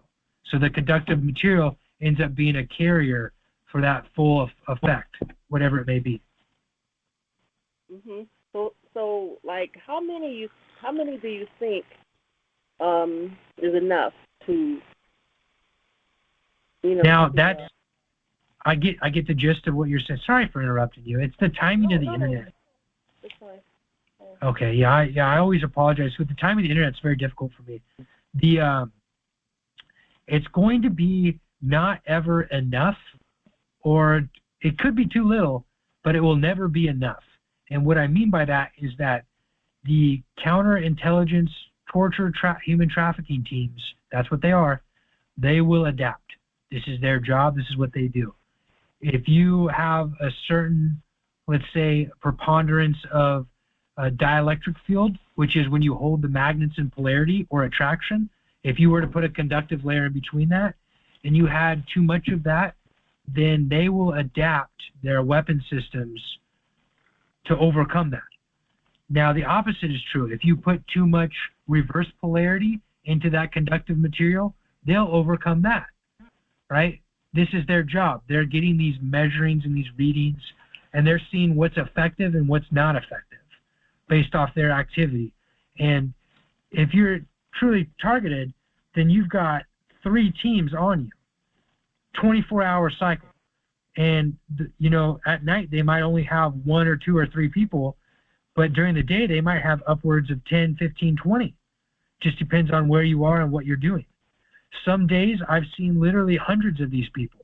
They called in all of the people in the human trafficking network in the greater Portland, Oregon, Vancouver, Washington area on me in one day.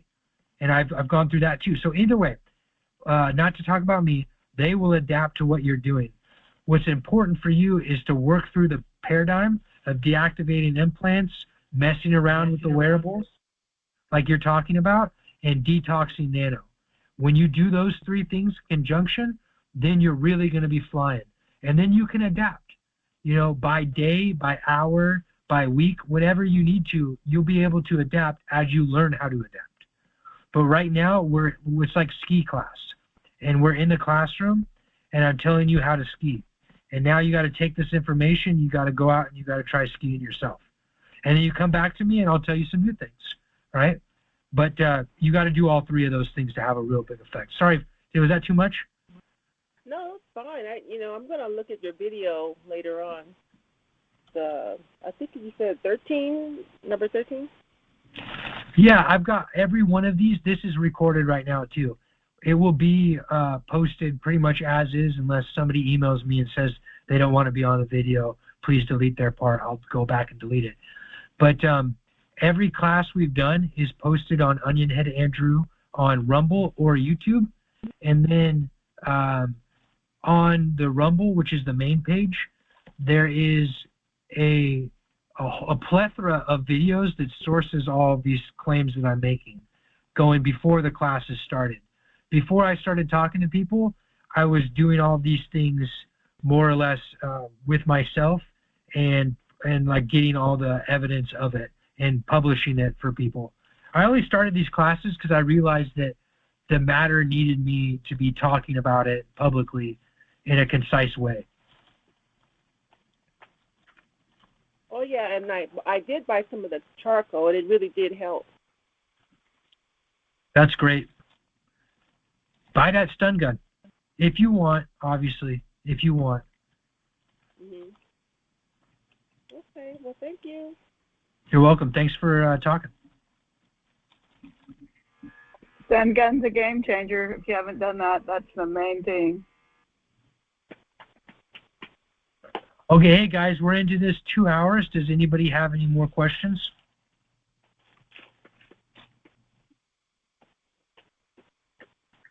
It's okay if we don't. We can close down. And you all got my email. I'll go ahead and I'll write it right now in the chat because we got a bunch of new people today. I love hearing the new people out there. I love that you're talking, new people. If there's any other new people that just want to say hi, now would be a good time. Give me your name so I can start putting a voice with the name.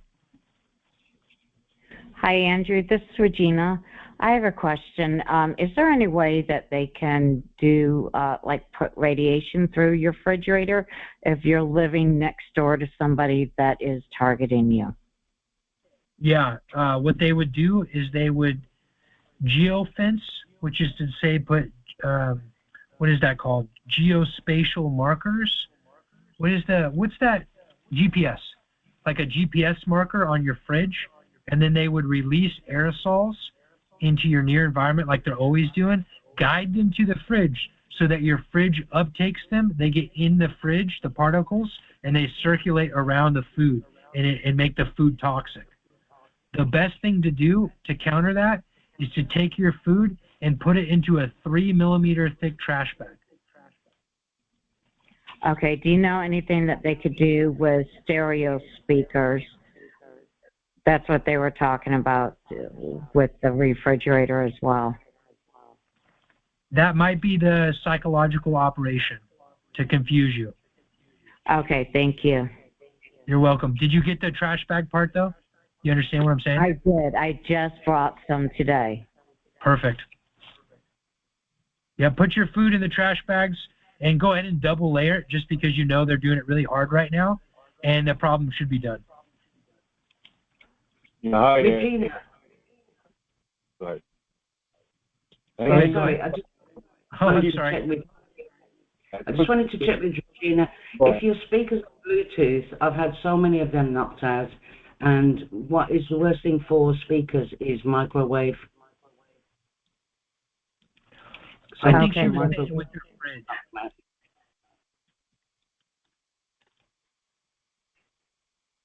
Hey, Regina, were you saying with your fridge, the speaker magnets? He was talking. There was a guy talking to the neighbor saying that he likes to take the speakers apart from stereo, an old stereo that he buys at a thrift store. And I didn't hear then what else he was saying, but he said to hook it up to the refrigerator with that. Now I don't know if there's anything that they could produce with that, or if it was dark psychology using. Yeah, I think that was counter intel, but it could be, I don't know, there could be something more there. I'm sorry, I misunderstood. No, it's okay. It was confusing. And it's not Regina's fault. This whole thing is confusing. All this crap's confusing. Yeah, Andrew, this is Aki from Atlanta. I got the stun gun, so it was great, but I've not done the experiment yet. And I know, but it's just one of those things. They make you play anything you really want to do, but I'll get to it. By the way, I also want to mention on all the other calls, because I join all different calls, I'm mentioning about your calls, and many TIs have been asking for me personally for your number. I told them some TI events, but I give them to them. So I would expect your participants to even grow as we go on. Oh, hey, thank you. I appreciate it. I heard most of what you said, Akeem, but you're cutting out. Sorry about that. I'm a little bit away from my Wi-Fi signal right now, that's why. Yeah, okay. I'll be trying the stun gun fairly soon. I have it. It works great. And I was just had talked to you guys on various different calls about this call and what's going on. And they are, those not joined, they are very interested. That's why I was saying, like, I would see the participation on this call keeps growing. Yeah, it will keep growing. But hey, you cut out for the majority of that, so I didn't quite get you. But you got my email. So, and I still haven't gotten an email from you, which is fine. No rush, but I know that you're very motivated. So please do email me. Let's stay in contact, okay? Did you hear me? Yes, I did. Thank you. Okay, thanks. I appreciate it. I really do want to hear from people. I really want to hear from people that are working through it, you know?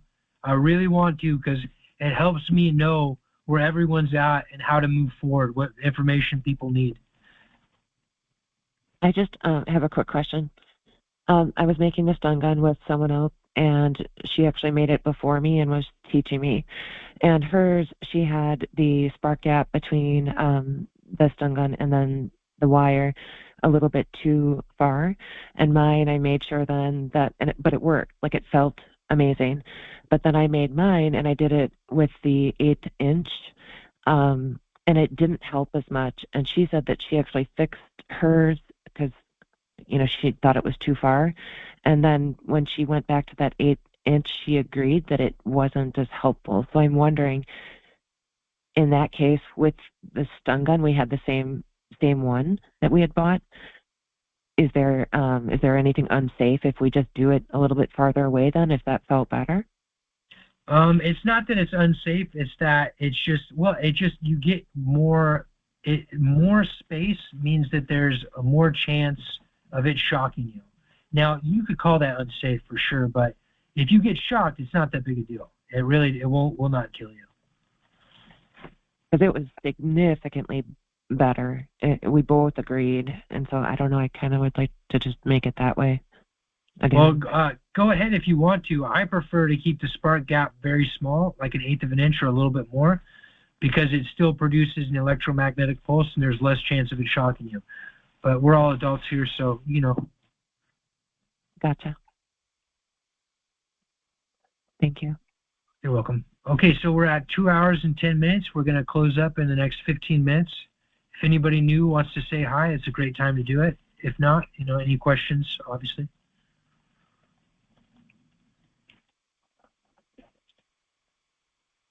Okay, looks like we're gonna close up, which is about right. You know.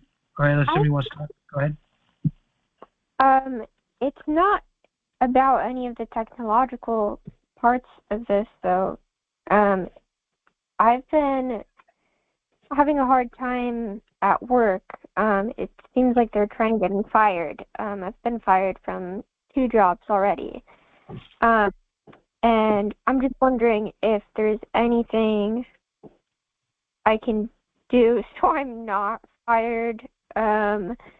If anybody has experience with this sort of their bosses being mind controlled, or if like what people do to have an income while dealing with this sort of like gang stalking workplace aspect of everything. Okay, hey, so the number one thing you're going to want to do is see if your boss is involved or not. If your boss is in on the take, a lot of the times they influence people. I've worked for lots of people that started off normal and ended up becoming in on the take for whatever reason, whether it was fear or money or power or sex. It's one of the 4 almost always. If they are, then you're going to get fired. There's no 2 ways about it. They're going to fire you because if things are going to get too scary or they're going to get told to or something like that. If they're not in on the take, then your question was, can they be mind controlled? I wouldn't say in the classical sense, yes. I would not say that, but they can be influenced. And how they're influenced is the same way you're attacked. Aerosols are released into their near environment. They breathe them. They go through their bloodstream. The directed energy weapons attack them and cause inflammation, like make it hard for them to think or whatever. And they can actually time those so that when you're around this person, they're feeling confused. All right, so if that's the case, if they're not directly involved and they're being influenced with the aerosols and the directed energy weapons, that means 2 things. 1, when it's going on, try to get away from them, because if you give them time, they'll be okay. All right. 2, someone around you is releasing aerosols. Whether that's coming from outside or inside is something that you probably need to figure out. So most of the time when we have a job for a little bit of time, they will bring in either human traffickers, the inner team, or right outside the inner team to work those relationships, to basically poison food, release poison the air, poison the water, to set up conflicts. I've had this happen many times. I've met many of these human traffickers now, in a personal relationship way. And at the time, I didn't know that they were. But now looking back, it's obvious that they were part of the inner circle, right? So either way, you're going to want to figure out through just basic, it's not basic, but through, what do they call that? Human intelligence, right? That's what the military people would call it, which means you're going to have to talk to people and really start evaluating, who is being influenced and who's a part of it. And then if they are a part of it, what level of involvement are they? Well, for example, today, like I was supposed to work overtime because I didn't work. It's a temp to hire job. And I got to work and I started my machines, and all of a sudden one of my coworkers came by and said, "You can go home. I just talked to your boss and he said that you don't have to work today. It's just the other side of the warehouse." And I called my boss and he says, I asked him about, because it's past the time where he's supposed to let me know if I'm going to be hired, and he says, "Well, I don't know yet. I have to talk to my boss." And so I think that the people involved are the people that own the company. I'm just kind of wondering maybe if there's a job I should work where it's less likely that people will be influenced. The more morally upstanding people are, the less influenced they'll be, generally speaking, which is obvious, right? You're right to think that this is coming from a higher place, because oftentimes it is. But that being said, working temp jobs, as awful as that is, because you can bounce around or whatnot, is not the worst idea. Yeah, that's actually why I'm working a temp job, because that's exactly it. Like it's like you have more chance at working different companies versus like if you just work at one job, there's just one corporate whatever you want to call it, one company. Maybe there's people who aren't part of all this. Maybe. No, see, anywhere you go, you got the right idea. Anywhere you go, there's going to be people of weak moral standing or desperate people. Sometimes they're not even weak moral standing. Sometimes they're just desperate, and then that breaks them down. I worked with one guy, great guy, when I was doing maintenance. I used to do apartment maintenance, and this is how they get these guys, by the way, if you live in an apartment. And great guy, very nice guy. Literally take the shirt off his back and give it to you if you were in that situation. But he had a handicapped daughter, and he could not get her the resources she needed. The only reason I know this is because he told me this. So what they did is they approached him as humanitarians, and they said, we can get your daughter into this school. We can get her, this wheelchair. She needed one of those full-body Stephen Hawking ones. We can get, and they really needed it, And so what was he going to do? It was like me or his kid. And he didn't care. And I mean, at the end of the day, what happened to me when it's up against his kid, right? So yeah, ultimately he had a failing of morality, but I mean, it's hard to blame him. It's really hard to blame him. And in general, I try not to blame any of these people doing these things, because you'd be surprised. A lot of the human traffickers themselves are trapped in this. How do you keep from being homeless? Family. Yeah, I don't. I was just talking to my family, and I think they're mind controlled a lot of the time. So they're able to let me live with them, but they don't want me to.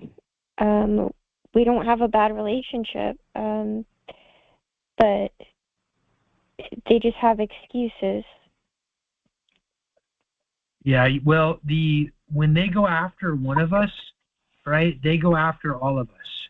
Every acquaintance that you have is going to be suspect, or not suspect, but open to interrogation and manipulation, right? Now, your close friends, way more. Your family, way more.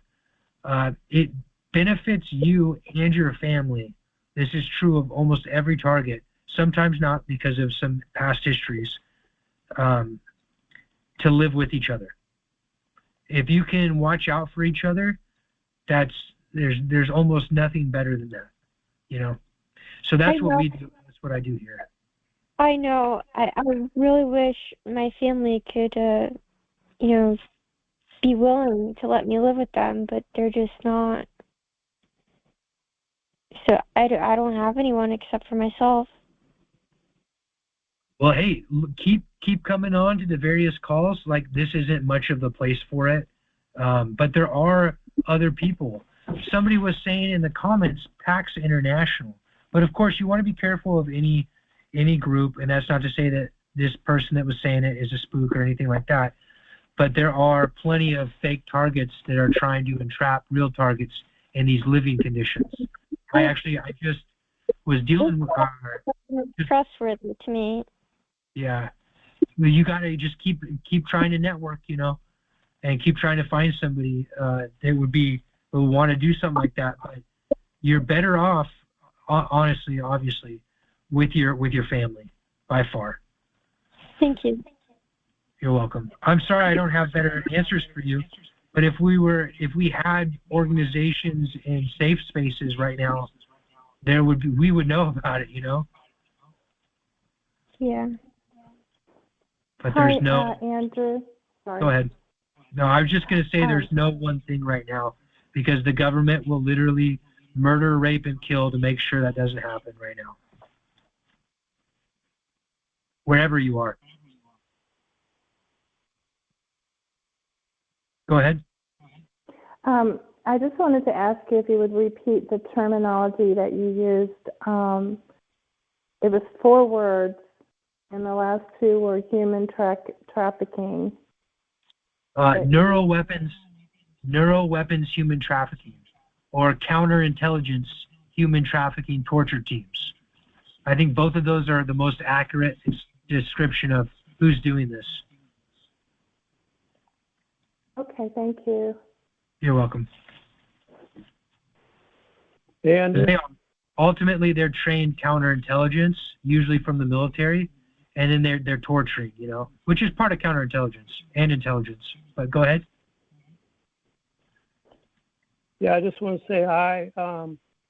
I joined late, but I've been following you for a few weeks, and I hope to, maybe talk to you a little bit next call. My name is Bob. I used to co-host the Morgellons conference call last year.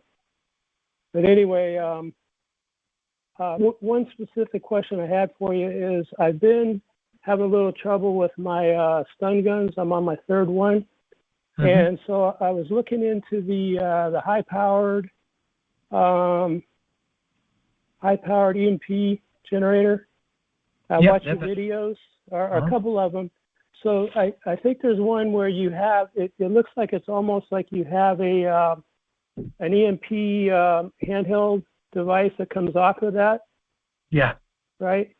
And then there's also, I believe, one where it's kind of like it generates something into the general area.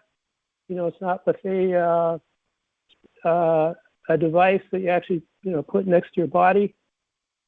If you got time, could you just talk a little bit about that? If not, that's okay. The high voltage EMP device is great. It's very much worth your time. If you're handy, it's not nearly as hard as it seems.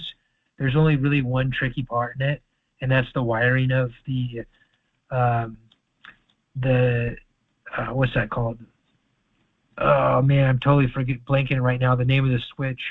But use a special switch, and then a capacitor, and then a dimmer. Ignition coil. No, it wasn't the ignition coil. I was about to say ignition coil. The switch you use is the one that you'd use for a dimmer switch. Jeez. It's a basic dimmer switch from like Home Depot or some big hardware store. It's like they're like $8. And then the capacitor, which is you get off the back of an electric fan, is the easiest way to find it. But it's a 4 or 5 microfarad capacitor. You can also use like a 10 microfarad capacitor that you get for an AC unit. You can buy those at hardware stores. And then you wire that into the ignition coil. That's the only tricky part. The rest of it is, if you're handy, is pretty easy. And even if you're not handy, you got my email, and I'll walk you through it if you get all the pieces for it and attempt it.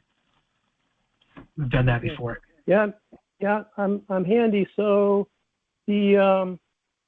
so once you get that together, as far as doing implant deactivation, would that be with like a handheld coil in your hand? It comes off those paddles. I don't know if you saw that. I guess the paddle is what I had the question about. And then I watched another video, and I didn't see the paddle. So I'm wondering, is that 2 different types of high voltage EMP generators, or is it all the same thing? Oh, see, great question. This is what one of our people that stays, I don't know if she's here right now, Expert One, she built the one with the paddles, and she was asking a question about the rotary spark gap. The rotary spark gap is the one without the paddles, the one that goes through the fan. That produces the field in your near environment. It's good to have. It's effective. I think that the EMP device with the paddles is more effective because it doubles with the ability to deactivate implants. And then when you're not using it for deactivating implants, you can direct those magnetic pulses with the paddles, and you can use it to break up heavy metal nanomachinery clumps, which is to say Morgellons in the body. Because that's, you know, one and the same. Morgellons is all that stuff that we're talking about with an extra layer. The extra layer is the genetic manipulation similar to the vaccines that is usually done by insects planted into our environment a long time ago. Yeah. So I will focus on the paddles, and regarding the genetic mutation. You know, now that you mention it, I actually have I do have a DNA mutation. Excuse me, that was detected via blood test. It's called hemochromatosis DNA mutation. And so I got 2 copies of one gene, and that was just recently found. And I'm not sure if that's related to the Morgellons or not, but it was picked up by the fact that I had the blood test. My blood tests were showing some problems with the red blood cells, hematocrit, and one other red blood cell factor. And then I was tested for the DNA mutation, and I was positive. Mm-hmm. Hey, thank you very much for sharing that with me. I'm sorry to be a broken record, but please email me, you know? Okay. Yeah, I will do that. I've been thinking about that. I've been trying to get on your call, and I got on late today. So thank you very much, Andrew. I really appreciate what you're doing. Oh, no problem. I really appreciate it. It's a gift from God for me to talk to all of you. Yeah, hey, Robert, if you want another really quick tip as far as the Morgellons goes, shave your hair. Yeah, I've got a bald head, and actually there's a picture of the top of my head when it was covered with Morgellons on the Targeted Justice Morgellons webpage. And I haven't actually, yeah, I've heard you talking about, using the oil and shaving, but I guess I've got, well, I haven't been able to do that yet, but I don't have much trouble with hair, but I understand the shaving, taking off the nanotechnology on the surface, the biofilm and all that. So yeah, that's beneficial. That's beneficial for everyone. But if you have Morgellons, which is just that next layer, they do it to healthy people particularly, but they'll do it. Mm-hmm. They'll do it to anybody. You can actually look at your hair, right? And if you look at your hair follicles, this is the easiest way to prove somebody has Morgellons. Everyone can do this literally right now. Look at your arm and look at all your hair on your arm, okay?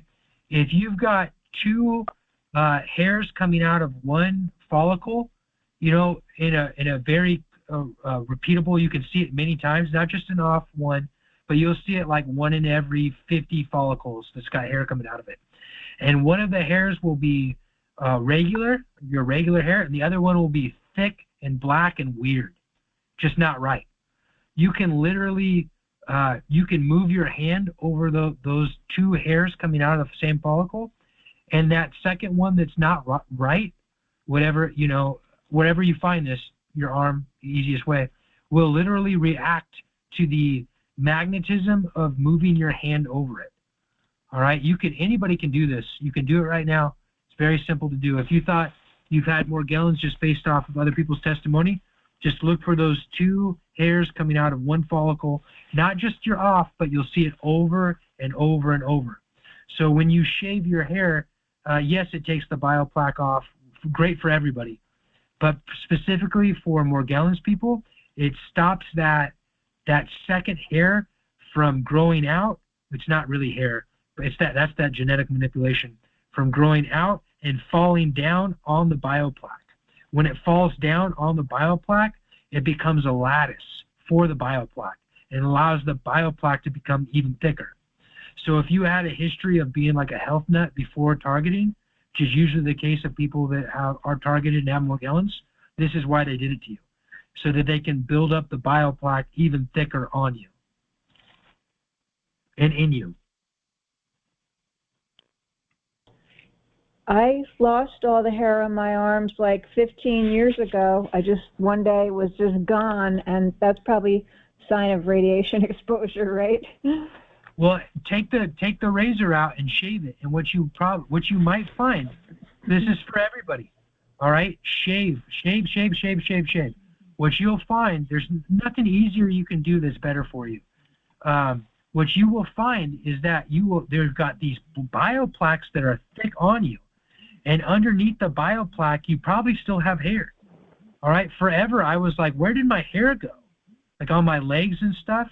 And then I started shaving it just because I noticed how much relief I was getting. I used to have a big beard, and I shaved my beard off, and I felt instant relief. So I shaved my head, and I felt instant relief. And then I kept shaving. And as I started shaving these other parts of my body, I was like, oh my God, my hair is still there. It's just been under bioplaque for the last 4 years. It's unbelievable. What were you saying about the oil? Yeah, you use castor oil or mineral oil. You can use many different oils. Those are the two that I use that work very good. Castor oil gets down, it's a deep penetrating, very heavy oil, and mineral oil is very easy to find, and it's, in my experience, non-toxic. And you're using that to shave? Yeah, a lot of times, though, I'll just dry shave, to be honest. Sometimes I'll use the oil, sometimes I'll dry shave. I never use soap, though. I never use soap because soap actually clings to the bioplaque and makes it harder to remove. What about exfoliating?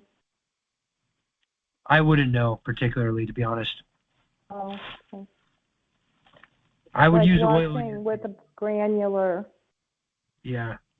Yeah, well, it depends on what the agents around the granular thing is. But in your case, if you're afraid of dry shaving, use oil. Use the mineral oil or the castor oil. You can buy mineral oil at any store or like Walgreens, any smaller stores too. Yeah, Andrew, I've read and I've tried it, but I'm not sure how effective. But I did that after studies. That the castor oil, rubbing it on your liver, keep massaging it, they get absorbed and actually heals your liver, fatty liver if you have or anything like that. So I'm not sure how true that is, but I've seen on studies on that, so that's why I bought it. Oh yeah, no, castor oil has lots of great health benefits. You can actually, if you get a good enough grade of it, you can actually use it to clean your bowels too.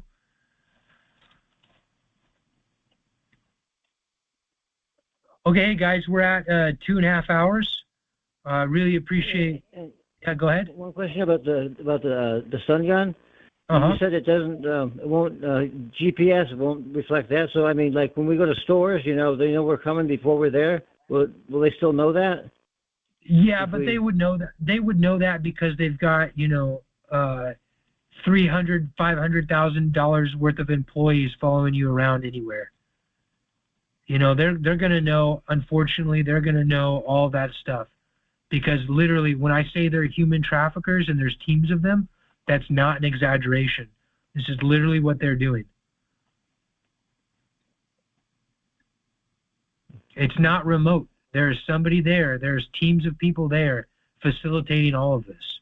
The break-ins, the poisonings, the directed energy weapon strikes, the noise campaigns. That's not necessarily all of those people aren't doing necessarily all of those things, but they're using the greater community agent informant network to facilitate their ends. Literally, I've seen so many of these teams come and go. They all do things a little bit different, not a lot different. They're all following the same guidebook. They're all working for the same people, which is to say they're working as subcontractors of the FBI or DHS or ATF through the Fusion Center contracts. But that's all to say that they will literally follow you anywhere. If you leave the country, Israelis will follow you. If you leave where Israelis can get to, which is very few places, Chinese will follow you. If you go to places that the Chinese or the Israelis or the Americans can't go, Russians will follow you.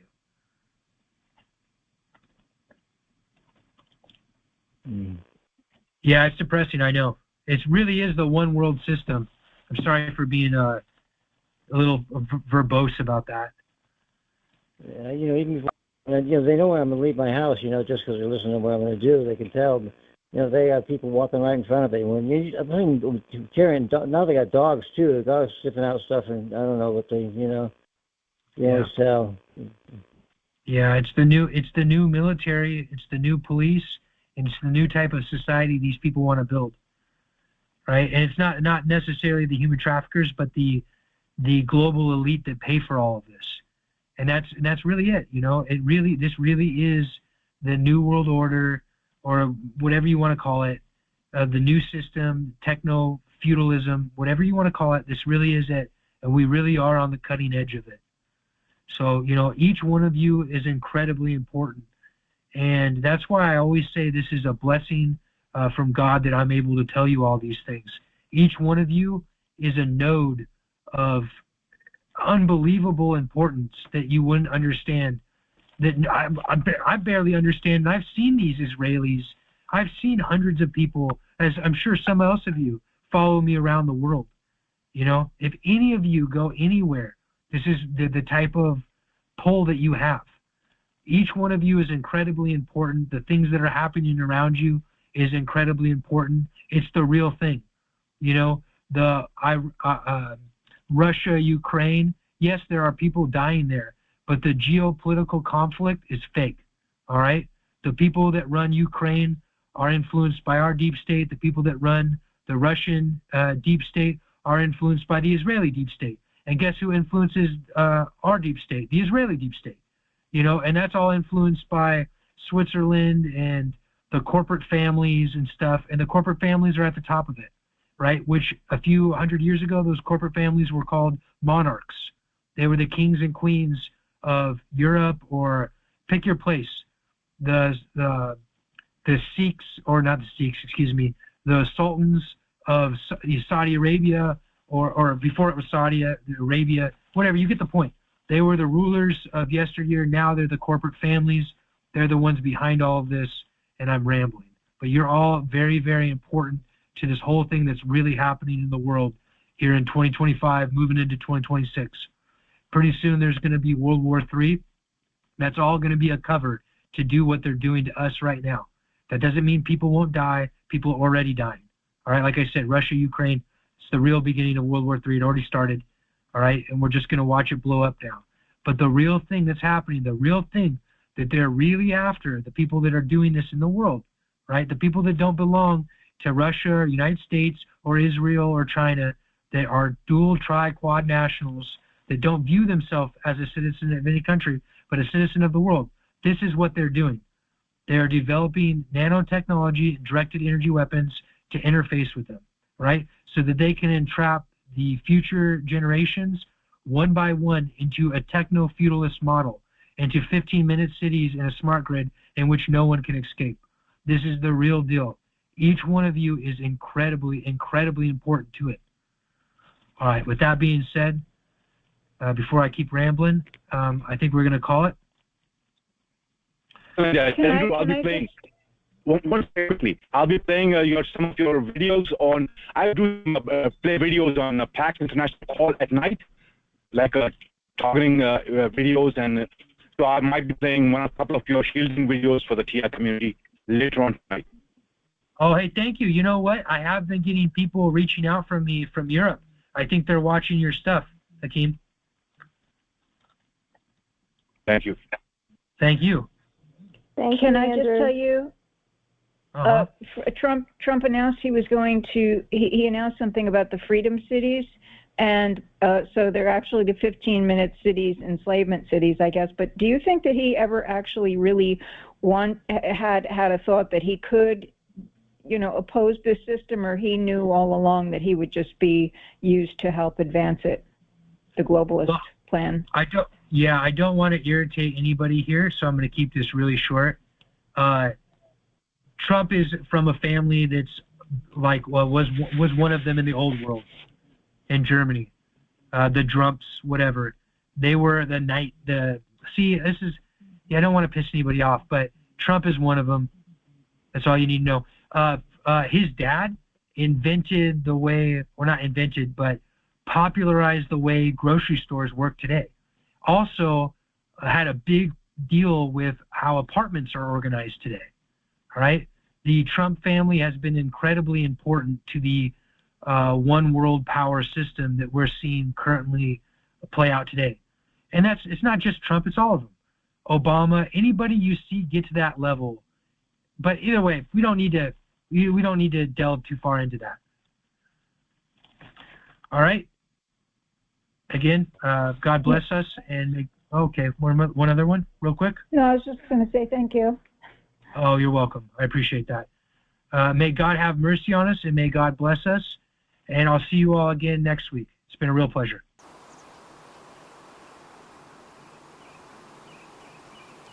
Tweet, tweet, tweet. Tweet, tweet, tweet, tweet, tweet.